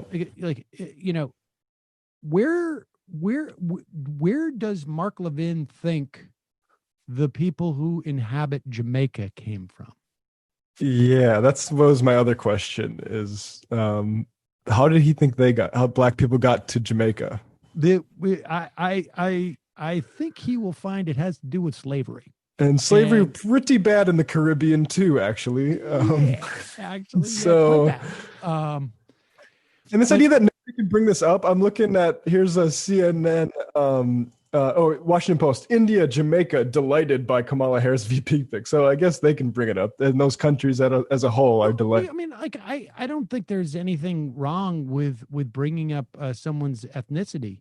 But this idea that somehow, like, that Levin is so upset that people are saying it's the first African-American vice president, like if you don't care, then why do you care? He clearly cares about cultural appropriation a whole lot. Yep. I mean, this is something that we've seen before, right? You were just talking about Obama. There were also efforts by Ilhan Omar's opponents to circulate information implying that she's not really, doesn't have a legit claim to Black American identity because she is an immigrant. So they see this Black identity as a positive for the Democrats, who are, to some degree running on it, on their diversity and whatever, and they want to take that away from them if they can. But I mean, how do you take away the idea of diversity, that she's of Jamaican and Indian descent? Well, this is the confusion. I can't quite understand like what the angle is here. Like if he came out and said she's posing as African American, but she's actually of Jamaican and Indian descent, that she's phony Kamala. But he's not doing that. Like, I can't quite figure out like what it is that compels them to, I can understand, like, if you're talking about her broadly speaking, you're doing like a half hour, 45 minute, sort of like, who is she? Who is her dad? Who is her mom? And that comes up, but I don't get what. I think it's because like what Candace Owens is selling, like that. They have this idea that Black people are a monolith. So when it comes out that actually Black people are really diverse and actually do come from a whole variety of, places like the Caribbean or slavery itself or wherever, right? Like they're shocked that a diversity that much can still vote Democrat. I think that's what fundamentally bugs them so much. You know what? I think the fact that he brought up American slavery is his way of saying that she's going to be asking for stuff that there is no argument that she deserves on some level, right? Like there's no reparations argument here with her because she came from Jamaica and India, her descendants did. I mean, that's the only reason why I can imagine he equates African-American with a descendant of slavery. Yeah, did she get a special grant to go to Howard University and pretend to be, African American when in reality she doesn't have that experience or something? Yeah, I think he's trying to sort of delegitimize her identity in the eyes of African American descendants of slaves. I guess I can't imagine there's a huge audience of those folks that are watching Levin. Watching Levin TV, or that you'd be are surprised. supportive of Kamala, to be honest. Like, I mean, I don't think what's Kamala's line on reparations. Maybe she was better. I don't remember it, frankly. And then the other interesting thing, of course, and Levin's not the only one who is doing this. There seems to be, this one I think is a little bit more obvious. Do we have this Tucker Carlson where he takes offense to someone correcting his? Oh, we don't? Do we not have that? I have it. I just need to download it real 2 seconds. Okay. We will play this because in that last clip, Mark Levin did in trying to argue that Kamala Harris is not African American. She's Jamaican and Indian descent. American, I guess. I don't know. But he did the Kamala thing. Now, look, I mispronounce stuff on a daily basis. I don't know if you held a gun to my head, whether I could pronounce Nomiki's name properly. And I have said it on the show 1,000 times. She has been a regular guest for months and months, years. She has come on this program. And so like, I am completely sympathetic to the idea that you can have a mental block. You cannot pronounce something that you've pronounced 100 times. But they seem to be making an issue of the fact that she pronounces her name Kamala as opposed to Kamala. Now, maybe it's because I'm from Massachusetts. Like my first instinct would be like Kamala, because I always hit like certain, vowels harder than others.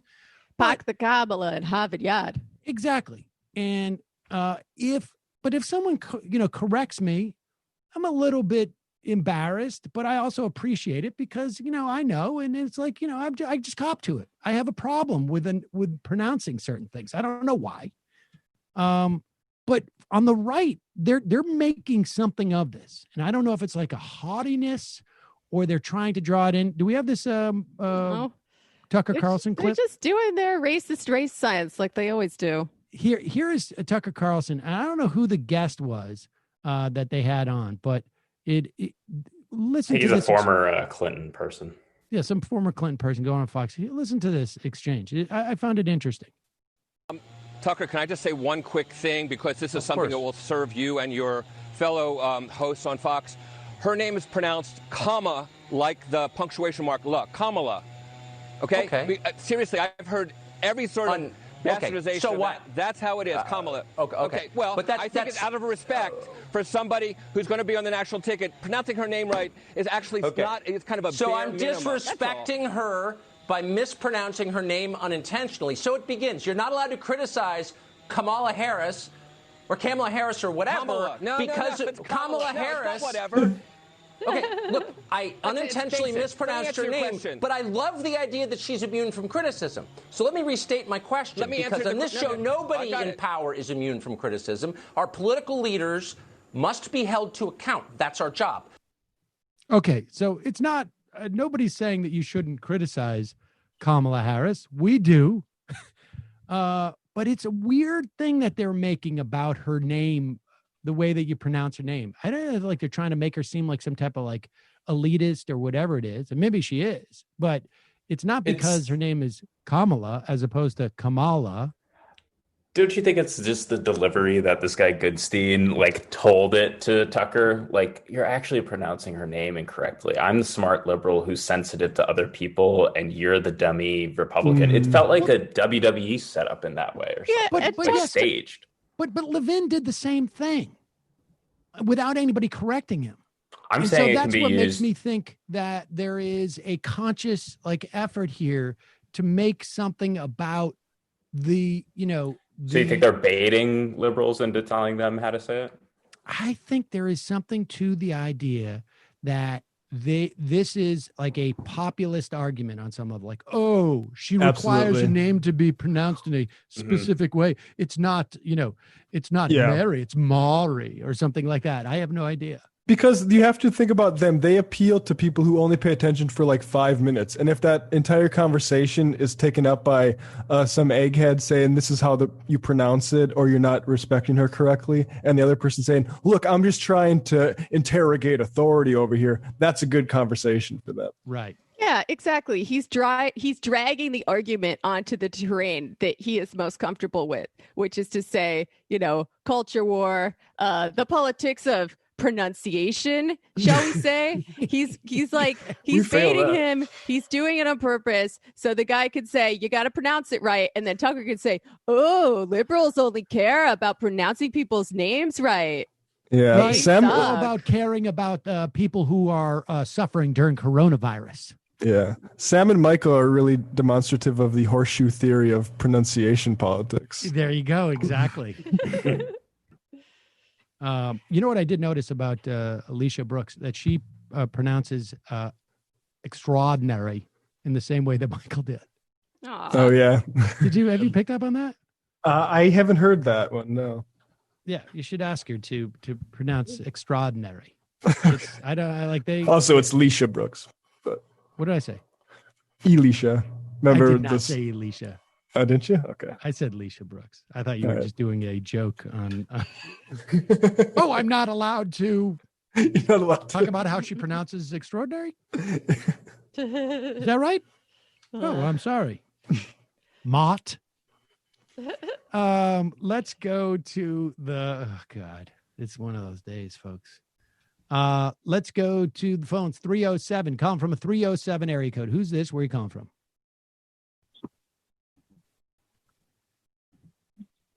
307. 307 going once. Sam? Yes. That's me. Yes, it is. From Wyoming. I'm so excited. What's your name from Wyoming? Lee. Lee from Wyoming. Lee from Wyoming. The Big Rocky Mountains. All right. Hey, listen, I wanted to say something to you first. I hope I don't get emotional, but it was really good to see Michael on the break. That was very cool. Yep. Because I miss him. And I actually made a T-shirt and a card for you and his sister, and I sent an email. If you guys want it, I only made one. I'm not selling these things or anything. And anyway, I think it's pretty cool. So if you want that, I'll Oh, great. Thank you. Yeah, yeah, it's nice. I cried like all day. Okay, getting past that. I know you guys have been talking about a lot of other topics today, but I got a vent. Could you have Judy Gold on? Actually, I'm going to hopefully have her on Friday. Okay, because can I curse? Yes, you can. Okay, because I need some my brain is going to fucking explode with this Don guy that is running our country. So many things drive me nuts, but one of the things that just really drives me nuts is just his simplistic verbiage. The guy cannot get past big, so big, so big, bigger than you could ever imagine, bigger than Jesus could imagine, worst thing, best thing, very best thing. He does talk like a 6-year-old. He talks like a 6-year-old. It's true. I mean, I spend, it's true. But I mean, you know, that's been, you get I am now steeled from that. That doesn't bother me. I have a 7-year-old. I'm trying to teach him, use a better adjective. But so what do you got? So you're sick of this guy. What else? Okay, well, that's just a little thing because everything else drives me nuts. But, you know, when he talks about how much he's accomplished, I keep going back to FDR, and I keep wanting to resurrect FDR because no politician is perfect. But in the first 100 days while Trump was pumping up his crowd at his inauguration, FDR did the Federal Emergency Relief Act and pumped $500 million into the welfare program. He created the Homeowners Loan Act. He got the banks up and going. He did a federal guarantee for all bank deposits under $5,000. And I know you guys don't remember, but the fireside chats were used to encourage and calm the nation, provide nurturing and not divide the country. He just did so many things. And okay, the one thing I have to say, and then I'll be done. I want to switch to schools, Sam, can I? Go ahead. I'm a psychologist and an educational psychologist. So I have worked in schools, I've worked with clients, I've worked with everything. Schools, this school thing is a clusterfuck. Okay? This is insane, as we all know it is, and I know I'm preaching to the choir and I'm calling in here with redundant information, but I finally got through to you, so I just want to talk about how worried I am for our children, everyone, but especially our children, and the fact that my best friend is in Cheyenne, Wyoming, and she's starting her 18th year as a junior high school teacher. And it's wear a mask, and if you take it off, you're going to get sent to the principal's office. That's it. That's all the safeguards. And so, anyway, unfortunately, I guess we'll get through this, but what can I say? Yep. It's hard. I appreciate the phone call. I mean, this is, it's, I don't know. It's a very difficult situation with the schools. Very difficult. And there's been nothing to mitigate the difficulty. Nothing whatsoever. Pretty stunning. let's just touching back on one more time, because I don't imagine, to be honest with you, that we're going to talk too much more about Kamala Harris.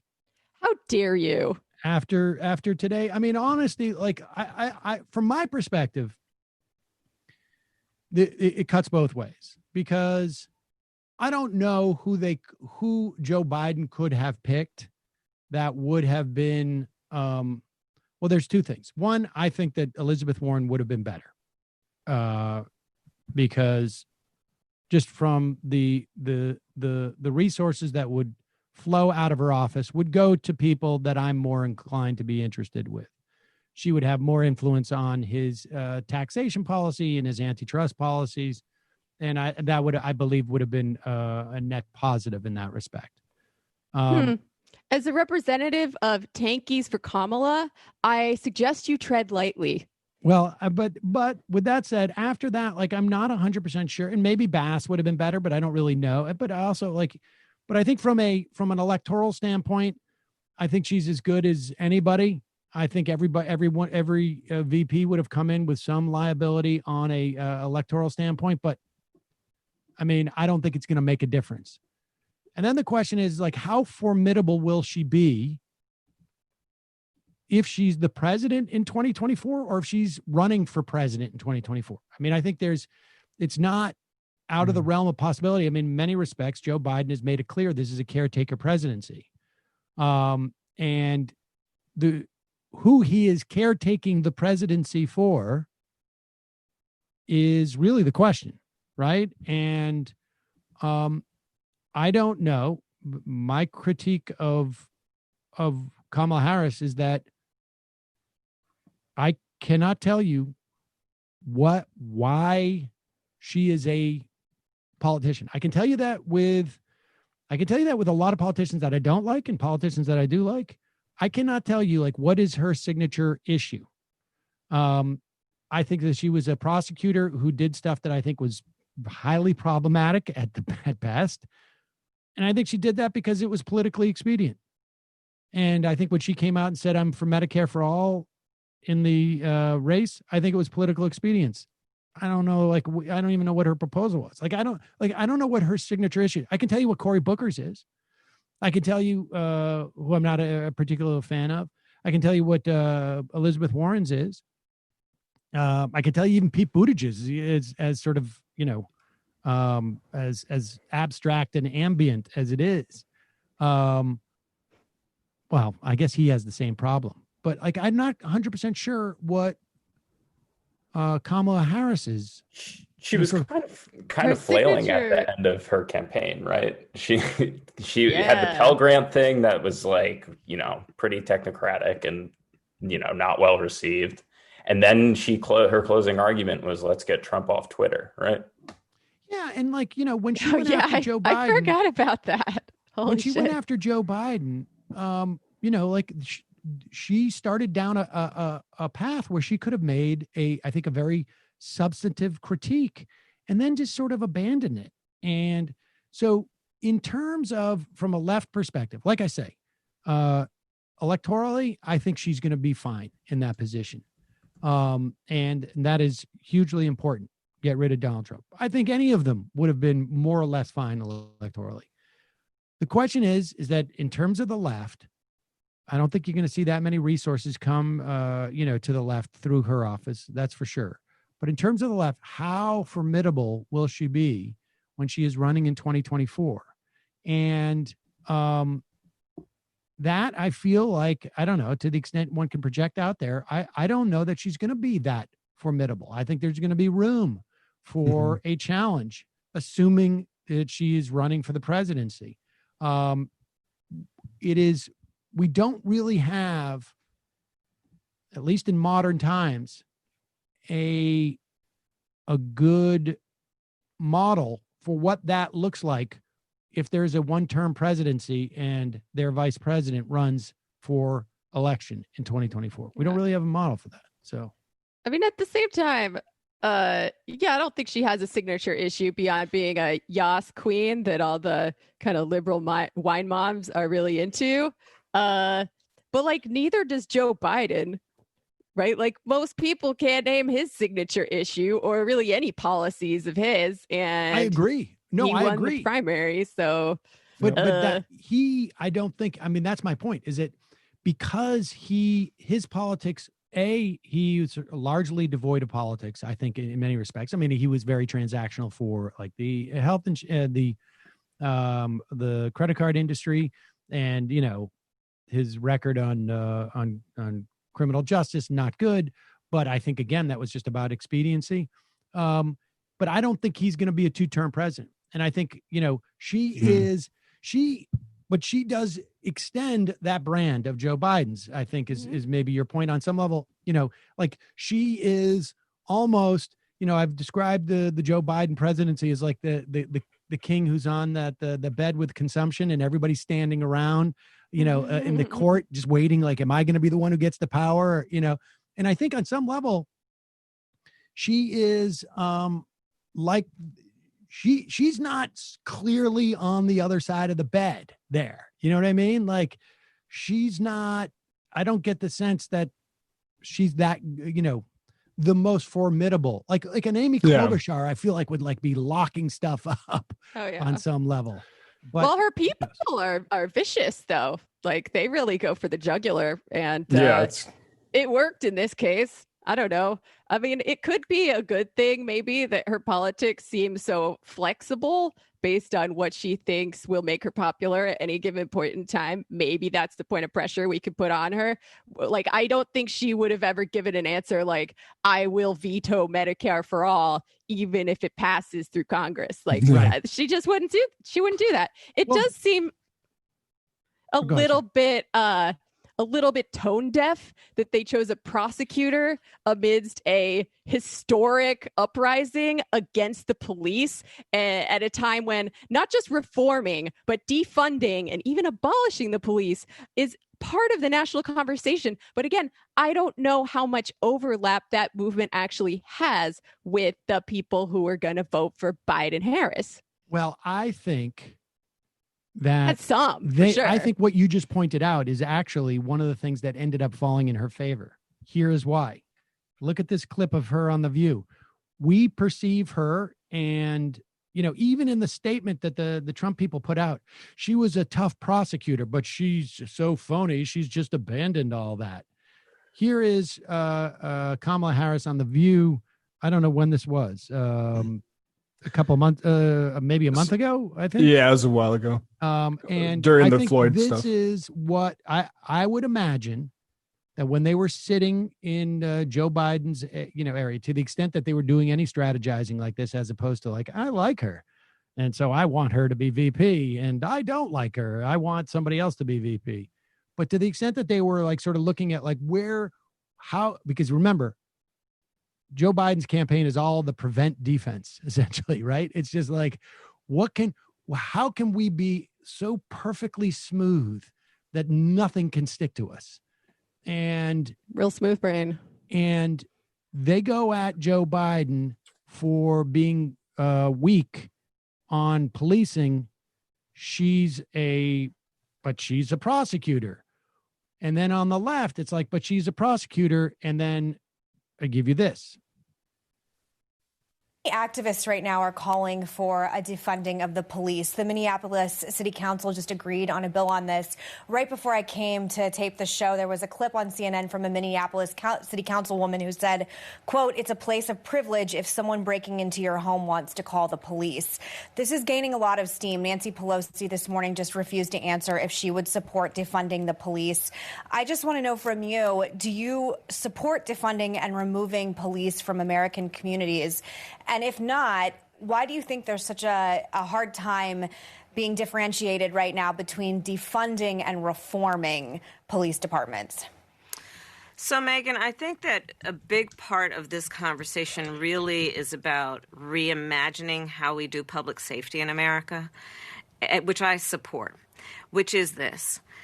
We have confused the idea that to achieve safety, you put more cops on the street. Instead of understanding to achieve safe and healthy communities, you put more resources into the public education system of those communities, into affordable housing, into home ownership, into access to capital for small businesses, access to health care regardless of how much money people have.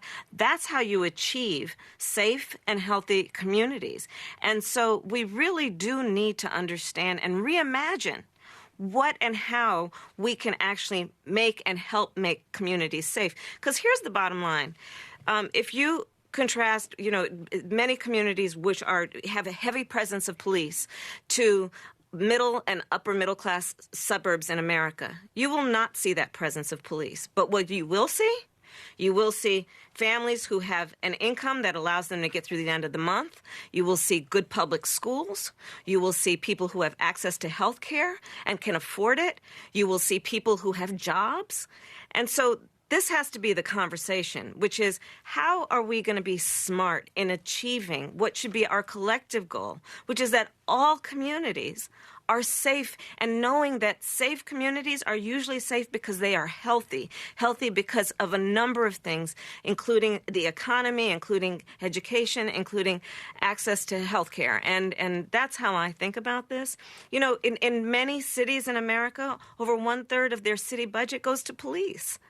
So we have to have this conversation. What are we doing? What about the money going to social services? What about the money going to helping people with job training? What about helping with the mental health issues that communities are being plagued with, for which we're putting no resources? And here's the other thing. When I talk to law enforcement, they know that they don't want to be, nor are they skilled to be the ones who are responding to someone with mental illness or substance abuse or the homeless population. But in many cities, that's what's happening, because we are not directing those resources, those public resources, to where they need to go, which is addressing mental health, homelessness, substance abuse, so that we don't have to have a police response because we are smarter. All right, that's good. I mean, like, that's not abolish the police force, but that is the, when Alex Vitale was on the program, you're talking about the interim thing. I mean, that's what he's describing, right? I mean, pretty close in those words. I mean, I don't know if she's going to do these things and whatnot, but put that aside for a moment. She's describing part of what he was talking about, right? Which is investing more in various social services. The other part that is also important of what he's talking about is to shrink and defund police departments and reduce their contact with the public. She said that she doesn't want to put more cops on the streets, but she didn't really say that she wants to have less, as I understood the sort of rambling thing that she just said. I don't know. I thought when she said, like, 1/3 of the city's budget is policing.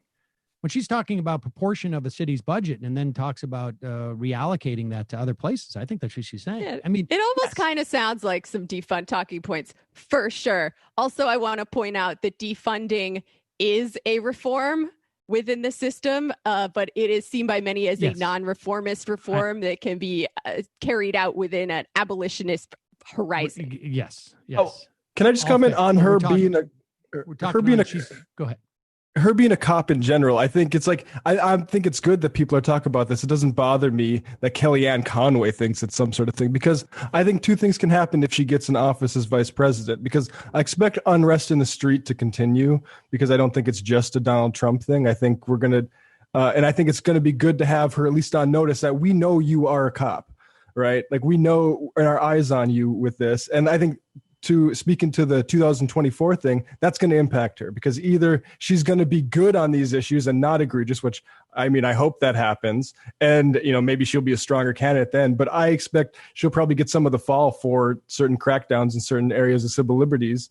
And because we all expect her to be a cop, and she won't be a problem in 2024. And I think that in that moment where she says to Meghan McCain, I've spoken to law enforcement, there is a credibility that she has done that. Now, listen, I'm just talking about the analysis that the Biden people are doing. Like, it allows her to go out there and be Nixon to China. Now, whether she does that what Matt is saying is that we now have a dynamic where we're going to judge you on that paradigm. Are you going to be Nixon to China, or are you going to be or not? And that's going to put pressure on her, because I think the one thing I think that is clear about Kamala Harris is that she knows which way the wind is blowing. And I think that can be helpful, at least in terms of where the conversation starts in 2024. Yeah. And that may be the last time that we bring her up until the debate with Pence. Frankly, I mean, I just don't think there's many people voting for or against. The only other thing that I feel like needs to be said at this point is just, I think it would have been very difficult in this for two things for someone like Elizabeth Warren to be the nominee. One is that, there's really two different definitions of the base of the Democratic Party. One is sort of like, who is the electoral base, and doing, particularly in 2018, the electoral base, and who is the sort of ideological base. And from the electoral base of the party,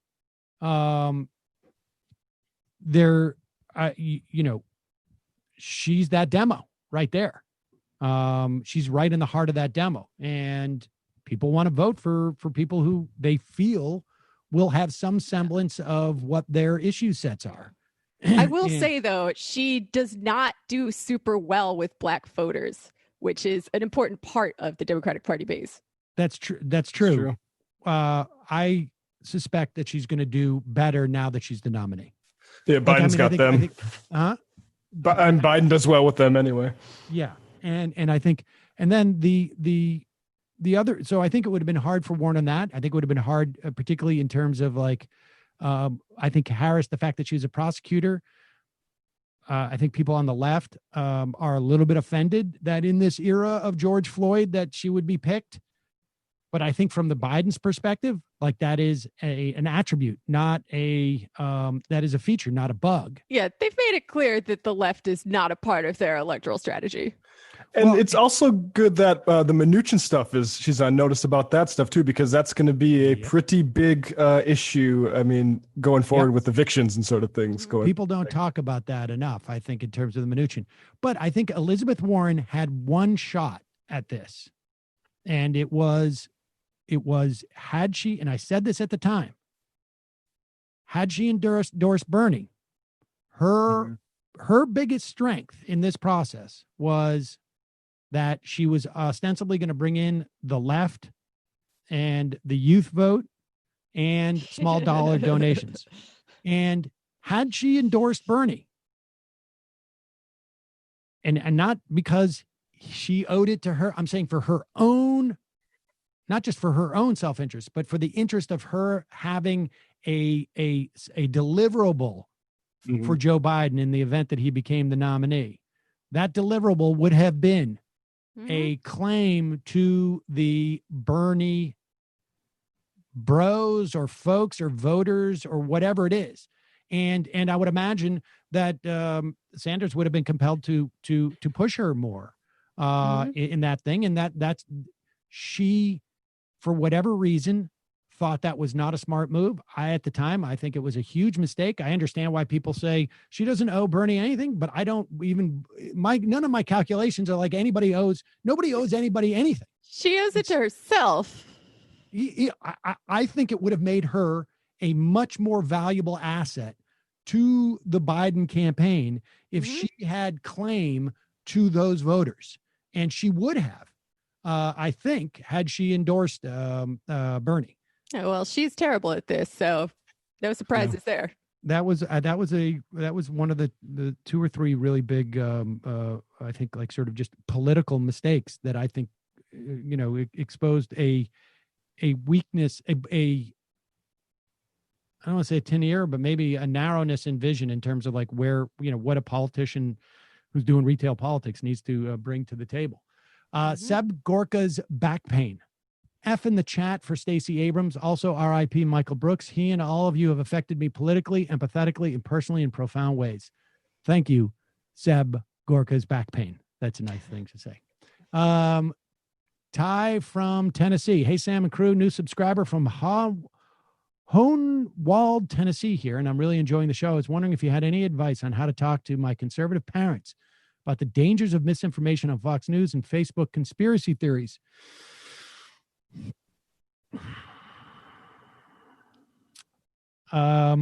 Well, I would say I would stick with coronavirus is a good is a good one. I would find there are plenty of stories out there of people who said, I never took it seriously.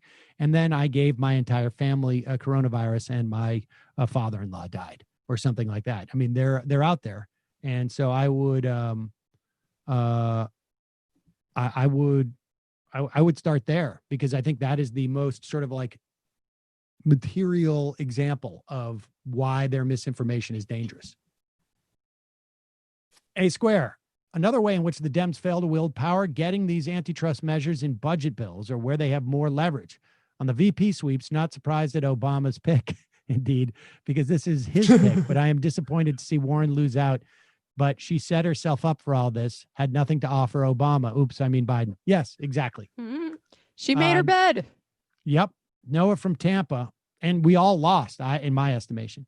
Noah from Tampa, I really want to see college football played because the argument that most players would be safer with the program seems salient to me. But the moment Donald Trump said they should play, I knew it was over. Not sure why they would be safer if that's the case. Heartland Husband. Hey, Sam and crew, really enjoyed last night's TMBS hosted by sharp-dressed Matt.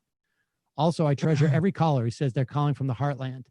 Christo, while back at the old office, was there any random items Michael left behind? If so, it seems like the kind of thing that could be especially upsetting. Still hard for me to hear his voice in the break song. Frankly, a great Brooks moment was the Mitt Romney wager puppy, eager puppy. Yes. There was some stuff in the office, actually. And that was. What are your thoughts on Biden's shrinking poll average over Trump? I'm worried that between low enthusiasm for Biden and Trump's inevitable cheating, that a small margin may mean an election held in the Supreme Court hands. And also, since you're only getting MSDNC money now, does that mean the plans for your OnlyFans page is on pause? Who started this meme? What is the OnlyFans page? Very inappropriate. OnlyFans is like a sort of Patreon for porn. Oh, really? Oh, yeah. Yeah. Well, no, I mean, that's they could go full steam ahead. I've read about the shrinking poll average. I've read it's a function of the polls and that, but who knows? Like that they're, the polls that came in or that were excluded were sort of silly to exclude. So I'm not 100% convinced by that, but we shall see. We shall see. Calling from a 308 area code. Who's this? Where are you calling from? 308. 308. I will never understand this stupid technology. This is Kowalski from Nebraska. Kowalski from Nebraska. It's a phone, buddy. It's a phone. I don't know. It's like a paperclip in a potato at this point. So I was calling or message you guys yesterday, but couldn't access my phone because it fell in the river. Oh, well, I'm sorry to hear that. But we did hear that your test was negative, but you didn't get it back for 12 days, so basically useless. Yeah, that was like not hard for somebody in the middle of nowhere to self-isolate or whatever, but yeah, 12 days and no information. Turns out just terrible allergies, and my roommates did a really good job disinfecting. Maybe, who knows? Maybe I got it and now I'm asymptomatic. Worthless. But the reason I called in was because I wanted to make a case for voting for Biden that I don't think you guys had considered or talked about on Monday's show. Okay. So if I understood all of you guys correctly, since you're in a safe state, you're more than likely not going to vote for Biden because it's not going to matter, right? Or that's generally speaking what you guys are probably going to do, correct? No, Sam. Sam had a caveat about the popular vote that I found, I don't know, more persuasive than not at all, but still not persuasive enough to make me vote for Biden. I'm not sure to vote for him in New York, but I am more open to it than I have been in, let's say, past elections, being in a safe, because I'm not convinced that the value of Biden running up the tally, even in blue states, won't weigh in the decision making that might ultimately end up in the courts. Okay, but I do have a question then. Who do you hope wins the election? Biden. And I assume that's what everyone that's listening to this program thinks. So you do actually support Biden. I mean, I want him to win the election. I mean, I guess if you want to define support as that, sure. Well, my whole thing with this is, and now this is a little bit because I watched some Zelensky stuff and he seems to be the most vocal in it, is that he doesn't want to vote for Biden because he doesn't want to vote for a guy who started wars or might start wars and that sort of thing, and doesn't want to have, the moral quorums of, that being your elected official that you sent there, which is an understandable thing. But at the end of the day, he still wants him to win because he knows that it's a better outcome. So if you want him to be the guy, I think you should, morally speaking, vote for him. But there is another reason why I think you should that some people haven't quite considered that has pretty much sold me, and that's I really think that an overwhelming Biden victory might actually make Biden appreciate the progressives, because if he can win by an insane margin of, say, 10 million, that means he will go down in history as the guy who spanked Trump. And I think Biden's an egotistical guy who would He won't take the left for it and would appreciate it. Why do you think he's going to thank the left for that? The odds of him appreciating the left over that, as opposed to resenting the left for not giving him an overwhelming victory, I think is greater. But I also think that this would essentially be like, I think that an overwhelming victory like that for Biden would also be like the most devastating thing that the Trump base could face. Like the idea that they are a loudmouth, bigoted minority that got in because the Democrats simply anointed a person who was just so godforsakenly unpopular that she couldn't win. And I mean, like, a massive Biden blowout is basically sticking them with a knife, and then you're just twisting at that point. Which, after everything I get your they've point. done, I mean, that'd be good. I think they deserve it. Like that's the reason why I'm sold on it. Like, I want the Trump supporter to be emotionally broken. I find that a hard argument to argue against. But no, I appreciate the call, Kowalski. Let's discuss. I think I'm going to guess that we're all a little skeptical of the idea that Joe Biden's going to be like, you know what? Those progressives got on board and I don't buy that. And I want to thank Bree Joy Gray. Yeah, exactly. I don't. Come on, man. I think the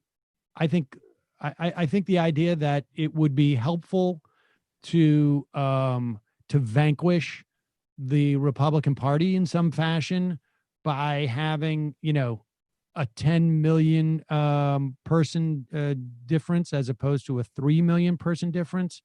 I think there's something to that, maybe, in terms of demoralizing the party and making the party less relevant in our politics. But I still, the most compelling argument to me is that if John Roberts is in a position to make a decision as to who is the president, which is not an absurd scenario, I've lived through this once. Good. You've still got PTSD from that, I think. I still do. I do think that his calculation makes a difference if Joe Biden got 10 million more votes versus 3 million more votes. In fact, I would wager right now that in the Trump campaign, or that someone like Bill Barr has a theory to the effect of what we need to do must happen within the first 4 or 5 days after the election, because as California rolls in, remember, Hillary Clinton beat Donald Trump within the first couple of days only by maybe 500,000 votes. And people like the polls were completely wrong. The polls weren't right until 3 or 4 weeks out, when people realized that, that she had won by 3 or 4, 3.5 million or whatever it was votes. And so I'm convinced in the White House, or, Bill Barr or whatever, somebody's going like, this is the window of time where we need to do this, because there are going to be too many votes if we wait too long that come in for Biden. I would imagine somebody has contemplated that dynamic. And so I do think that there is an argument. It's not quite as compelling, but I do think look, let me make this easy for people who don't. I don't think there's going to be many people who, I just don't think that you vote based upon an expression of your own morality. I'm sorry. You don't do that. You do it because you want a specific outcome to happen. If you want Joe Biden to win and you're in a position to help him win, then you vote for him. The question we're talking about voting in a non-swing state is there a scenario where that helps? Usually not. Possibly, I'm convinced there's a possible scenario where that does help. But the bottom line is, you don't want to work for Joe Biden? Don't work for Joe Biden. Mm-hmm. Find a local candidate, state, city, town, even if a congressperson, whatever, that you like, and work for them. Because if you bring out 5 or 10 new voters for that person, the chances of a significant portion of those new voters voting for Biden is quite high. So you can work for a candidate that you really like and still contribute to an end that you want to have come about, but you find it harder to engage directly with.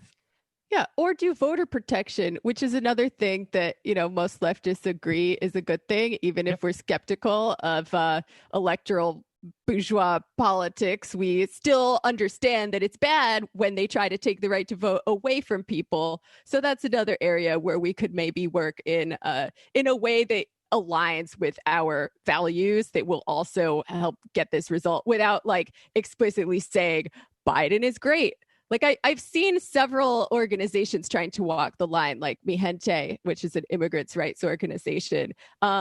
They hate Biden too, but their messaging is very much vote against Trump. And, maybe it's just a rhetorical difference, but it does feel different to me.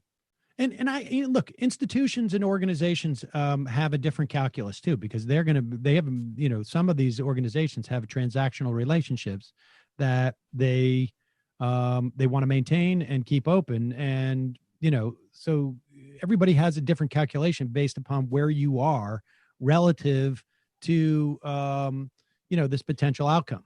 Yeah. Let's move to something that's really important, though. Please. Jamie, I know you're bummed in the wake of the Pac-12 and Big Ten announcement that these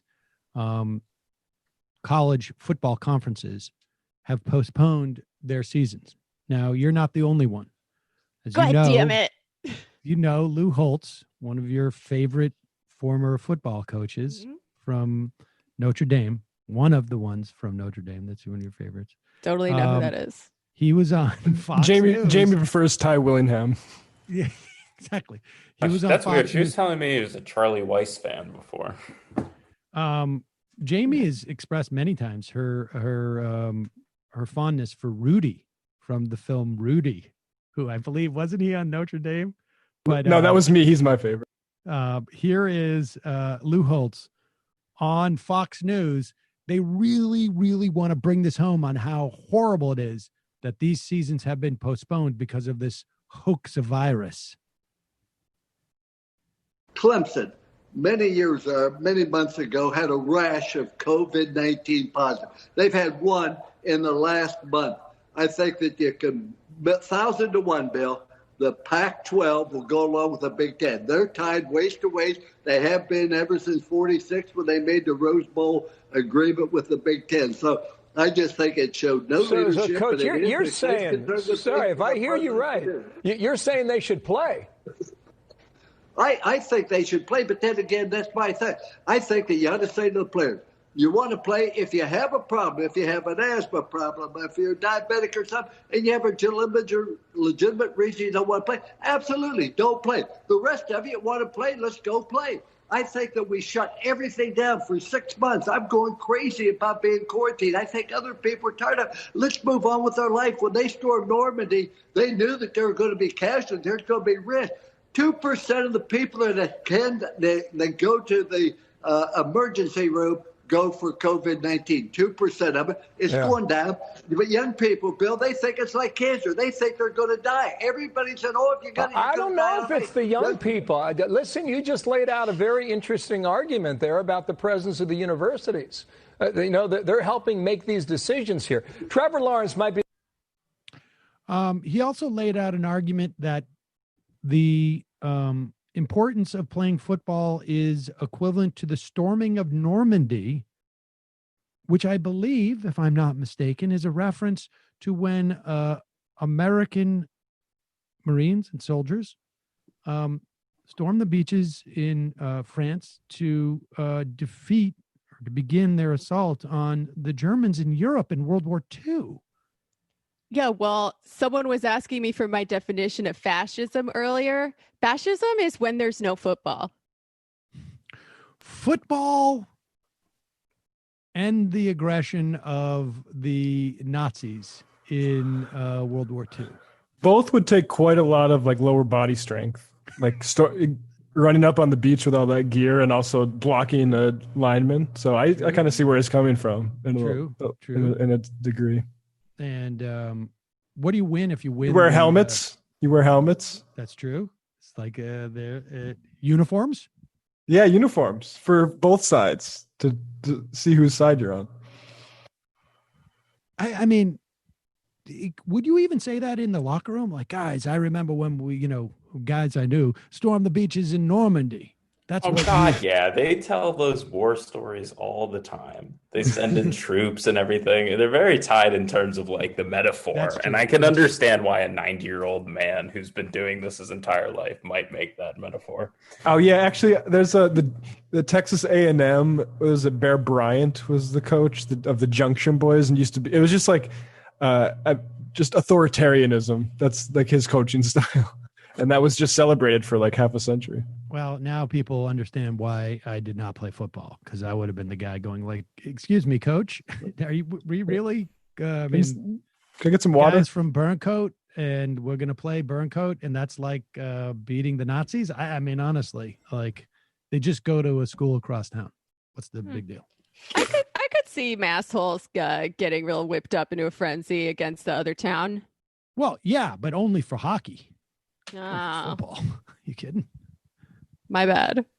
We'll do it for hockey, but we're not going to do that for football. Forget that. There was no. We have in New England. There's no big college. There's no big college push for We don't have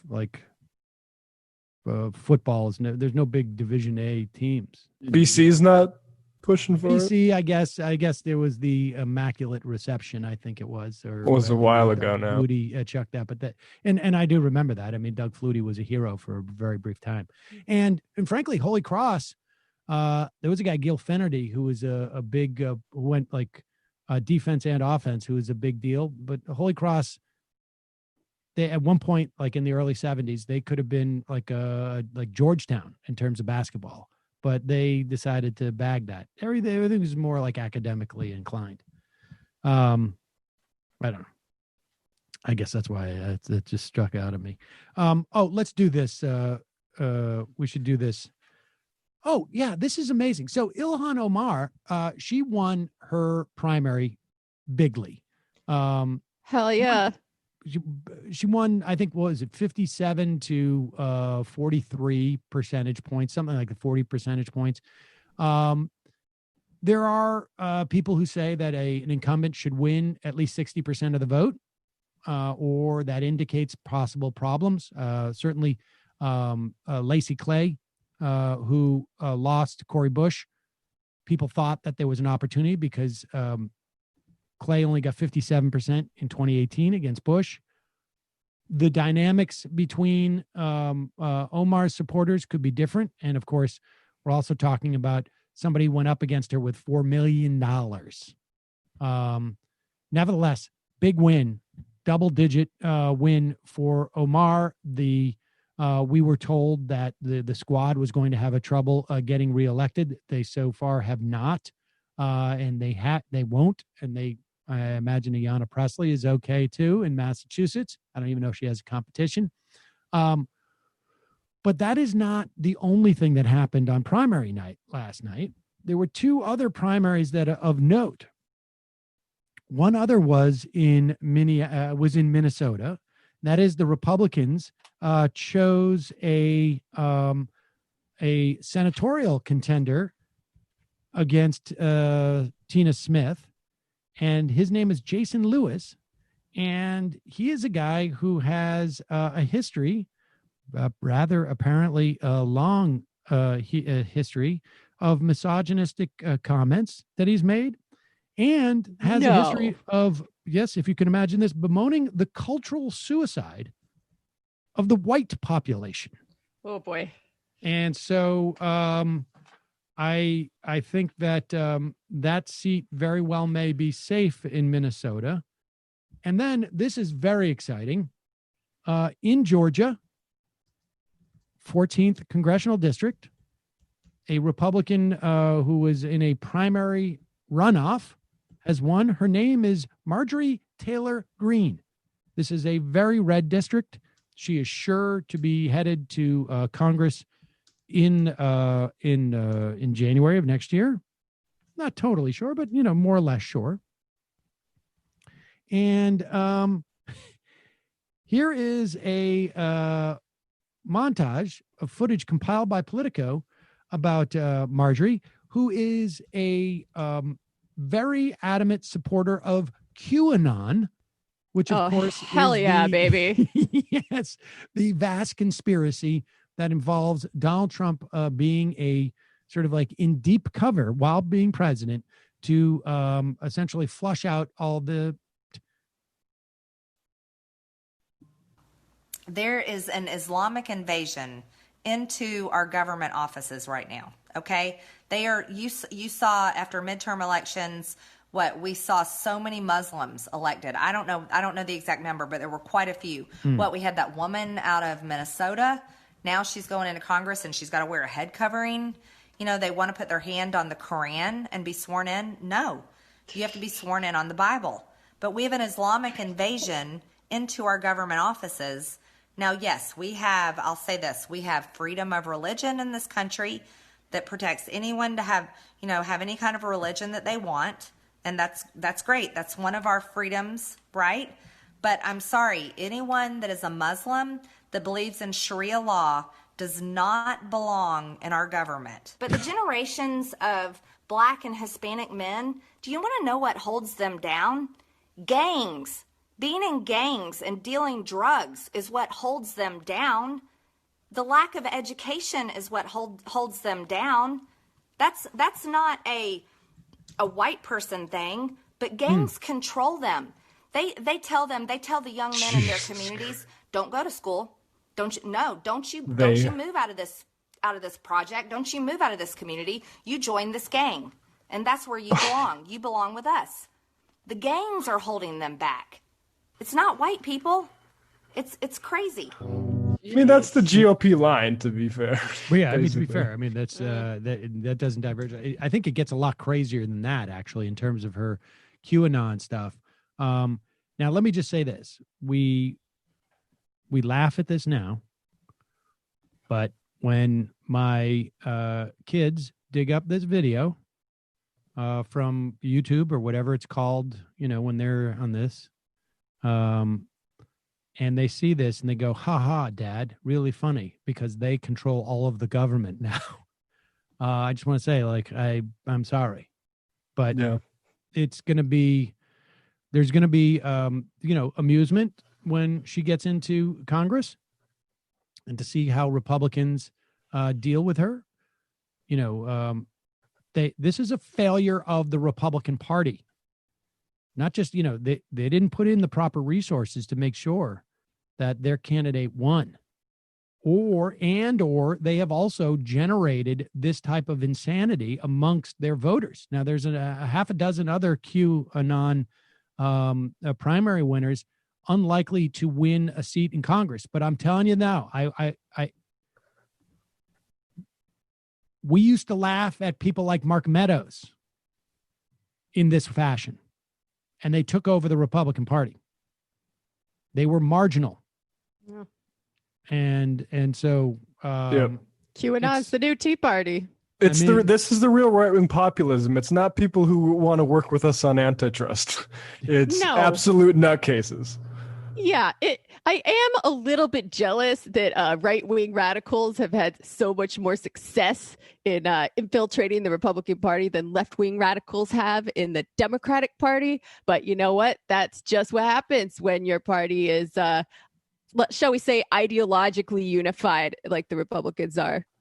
And also, there's a lot of outside money available for those things. Like, I would be surprised. I don't know this for a fact, but and this is, a broad statement, but I would be surprised if at one point this woman had not been involved in Tea Party politics, which were in part, not wholly, funded by outside folks like AFP, like the Koch brothers, like these other, mechanisms for money to come in.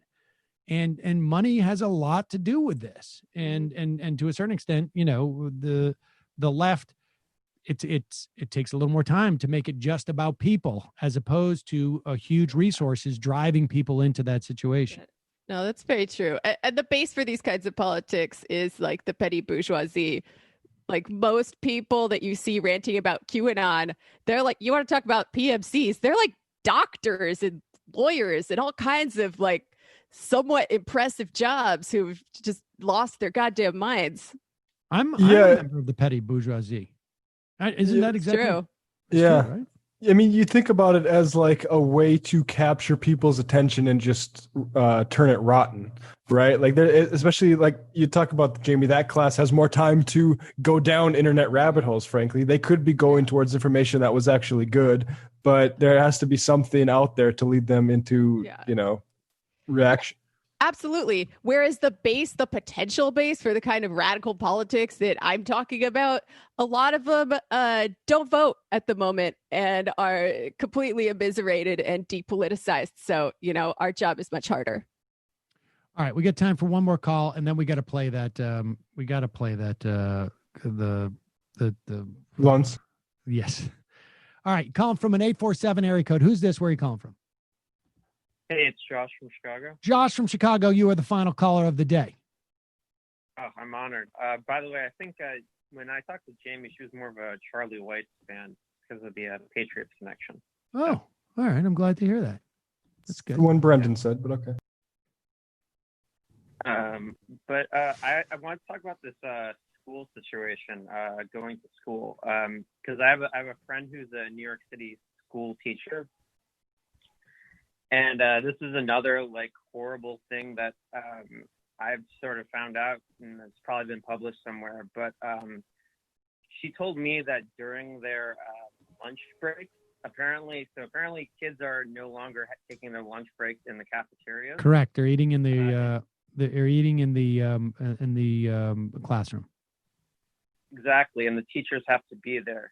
And this seems to me pretty disastrous, especially considering a lot of classrooms don't have windows, and we're just like, I don't know. This seems really seems like a really disastrous idea and plan to me. And I was riding the train earlier today, and a lot of people didn't have face masks on. You're asking these teachers to go to and from class, exposing themselves as well. And I don't know, can teachers strike in New York as well? Because aren't they technically public sector employees? You know, that's a good question. I don't know. I am unclear as to whether, you know, I mean, certainly, look, I've looked at the survey of teachers at my kid's school, and there were something like 90% were like, I don't know, maybe that's an exaggeration. We're afraid to go into the classrooms for these reasons. I mean, I suppose teachers could strike. It is, you know, I think to a large extent, parents are somewhat sympathetic. I certainly am. But the problem is like everything has been a failure. Every single possible like step of this, the wrong decision has been made. And so it's almost like impossible to make the right decision at this point. You know, the only thing I would say to a teacher at this point, honestly, if you're going into that classroom, is get a box fan. This is going to sound ridiculous, but get a box fan, get one of those Merv, I think it's Merv 8 or 9 fans that they put, filters that they put on, furnaces or forced air systems. Tape it to the back side of the fan. The fan blows this direction. I mean, I can't even believe we're talking about this. Like the filters on this side. No. And there is research. I mean, you could also buy like an air filter, and I would plop it right between me and the kids, particularly at lunch when their masks are off, and or if it's just somewhere away from me, and draw the air there as the kids are eating. The viral loads coming out of young kids anyways. I mean, older kids, like they should not be going to school. They should not be going to school.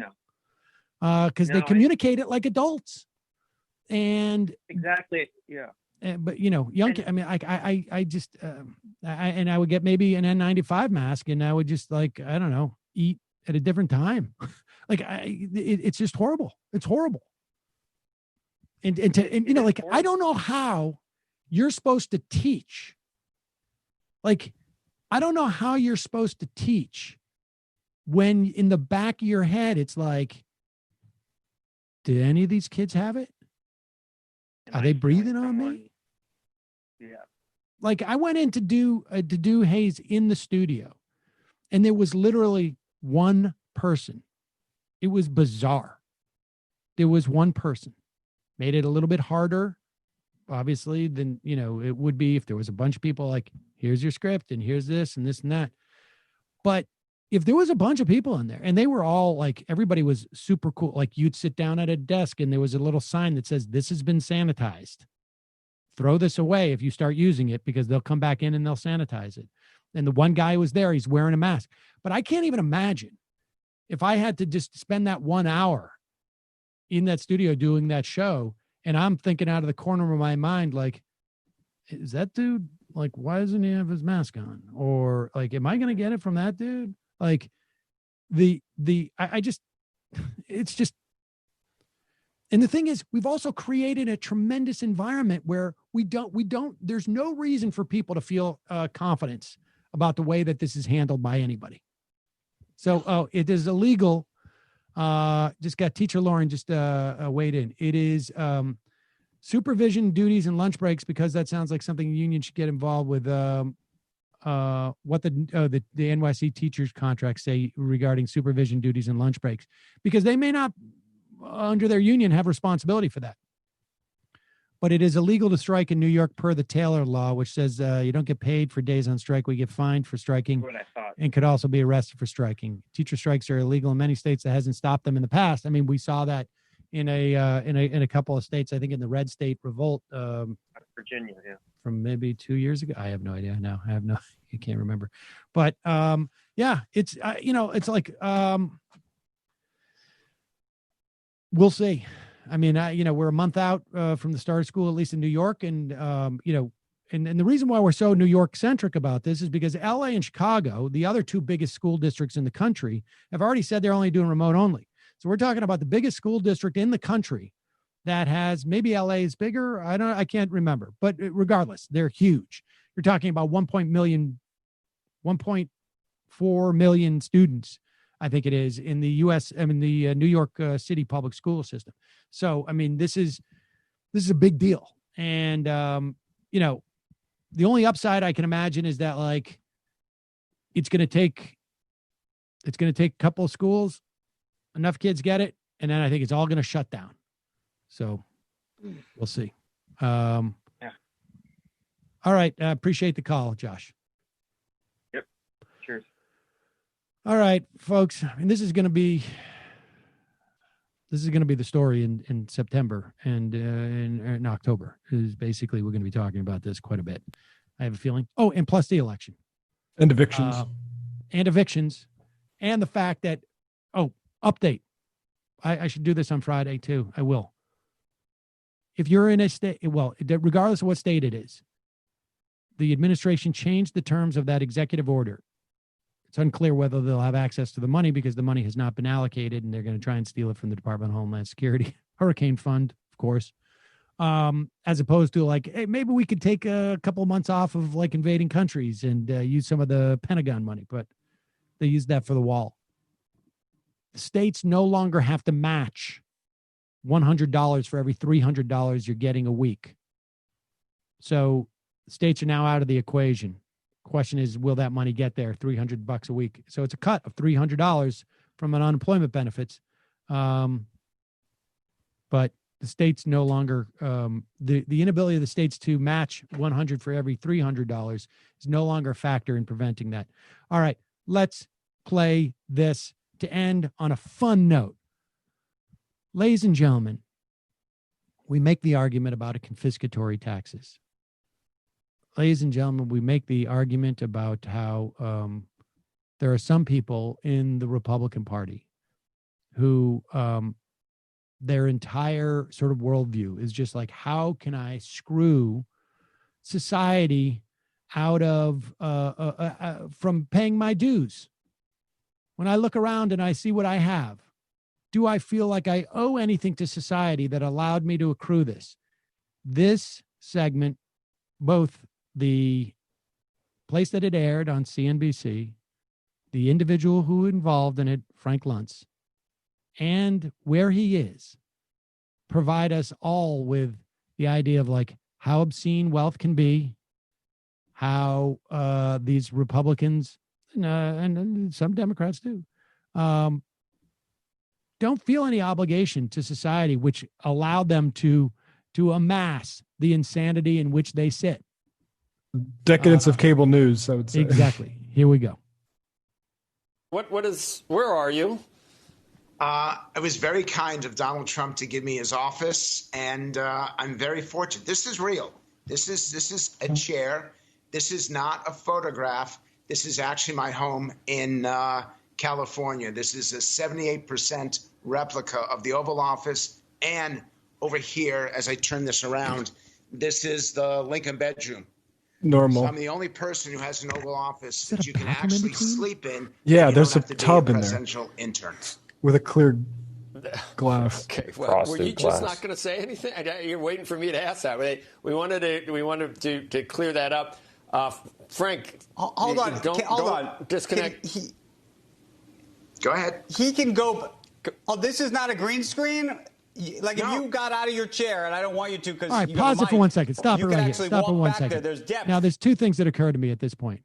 One is these guys knew, right? I mean, Yes. this is sort of pre-planned, right, Brendan? Right? I mean, that's the impression I get. I don't think Andrew Ross Sorkin's that great an actor. No. And then the second thing that occurs to me is that, like, the idea that either one of these guys, Joe Kennan or whatever that guy's name is, and Andrew Ross Sorkin, would in any way be, like, surprised by just excessive, like, an inability to even comprehend, like, why would someone spend all that money on something so frivolous? These guys, they only hang around with people like this. Yeah. It's sort of like the only thing they're talking about is, like, why is it 78%? Why? Why is Why it, is the way you spend money so stupid? Yeah, they just think it's nerdy. They just think it's too nerdy. Right, exactly. It's like, oh, well, I've been to one of these things, and I got 3 buddies who've got 110%. They did the exact replica, but they just made everything slightly larger. I continue.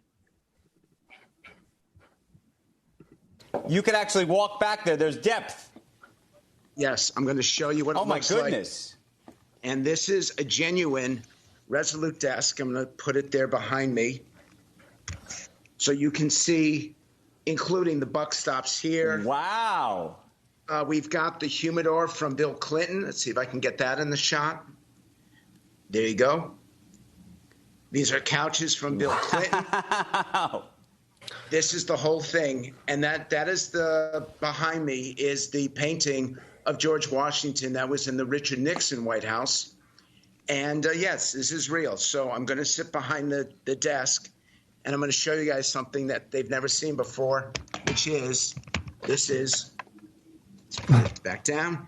This is the red phone. This is the famous phone that was used to contact the Kremlin in the 1970s and 1980s. Accidentally, he launched the nukes. It gets worse. Wow. This last part is worse, though. That's something. Yes. Wow. That is something, Frank. And here's what's really cool, guys. Thank you. You have now made this a tax deduction. This room cost almost $1 million to build, and now I can take it off of my taxes because I can say that I used it for a CNBC shot. Oh. That's excellent. Who knew? It's a depression, you idiot. Why is this on the news? I mean, okay, there's almost nothing that I can say right now that's not going to get me in trouble. All I'll say is, if we want to politicize the masses and get them to rise up against our capitalist overlords, maybe we should show this on TV more. I've often suspected MTV Cribs to be like some crypto communist plot to show off. But here's some more of, speaking of Cribs, here's more of Luntz's crib here. He's got a Frank's newsstand, I assume, with, I don't know, some collectible papers there, normal. What the F? Here's Does somebody fill that up for him every day? No, it's they're old old. Life magazine. Yeah. Oh, I see. Okay. I don't know what that is. It looks like some sort of, I don't know. It's too small. Right. But you got yeah, there's a ship. Big old ship there. Wow. Now listen, at one point we used to make fun of him when he went through a depressed stage and he was just sitting at home, I think, eating puttanesca. This isn't making him happy? Pasta. And we mocked him. Michael and I mocked him mercilessly. This was years ago. And to a certain extent, we both sort of felt bad about it. But I don't want to speak for Michael, but I'm done with that. If he gets depressed again, I'm going to celebrate it. That is the idea. First of all, just to contemplate the idea. Like, I've spent $1 million in this room, and not because, like, listen, I'm a doctor and I wanted the ability to operate on people in the case of an emergency. So I've set this up, or like, what I'm doing in this room is actually like I'm splitting the atom, and on my spare time, I'm trying to cure cancer, or, I've developed some type of like a fusion that could create energy that might power the entire world, for free. Like, no, here's $1 million I've spent in this room just to make it look like something that it's like just as a complete vanity project. And then I'm going to go on TV and I'm going to announce to everybody. And guess what? I'm going to be able to deduct it from my taxes because. I mean, what is CNBC? What world do they think they're living in? Where like we're about. We're going to hit a pandemic apocalypse or eviction apocalypse pretty soon here. And this guy is boasting about writing off $1 million. Creepy, I should say, because like you pointed out, there was a bathroom right next to the bed there, in the Lincoln bedroom, that had frosted glass and you could see a tub behind it. I don't know what Frank's do. I mean, Silver Ball Stud on IM says it's Frank Luntz's masturbatorium. Oh, God. That's a nice mental image to finish on. It's almost like they want the revolution to happen. Honestly. Like, man, honestly, like the idea that, I mean, if the Democrats don't pull that and say, we bring you the man who brought you Newt Gingrich, the man who brought you Mitt Romney, the man who brought you Donald Trump, you know, on and on and on. And then just end with, and the best part is I now can deduct this from my taxes. Honestly, it'd be one thing if we still had a monarchy and he was some kind of sultan and had that dumb property. Like, he's the pundit with that asks audience questions sometimes. Well, let me just show you guys this. So as you can see, it's sort of the same thing in a way. Yeah. There we go. Yeah. It's a really nice that IKEA replica background. Of nice the replica. Majority Report studio. That's right. It's a 78% replica of the Majority Report studio. All right. Jamie, Matt, Brendan, good job today. Final IM of the day, Bull Prague. Reporting from the brain land of America, Minnesota, USA, 2 DSA candidates unseated incumbents in state Senate races in Minneapolis and Duluth. Even statewide primaries showed Tina Smith receiving nearly triple the number of votes of Matt's old friend, Jason Lewis from CD5. And Kowalski is right on. Don't worry about Biden-Harris is going to give you. It's going to take organizing lower races either way. Be cognizant of depressing the vote with our messaging. Guys, you guys will be here tomorrow on Michael's birthday. So good luck tomorrow. I'll be back Friday. Stay safe, everybody.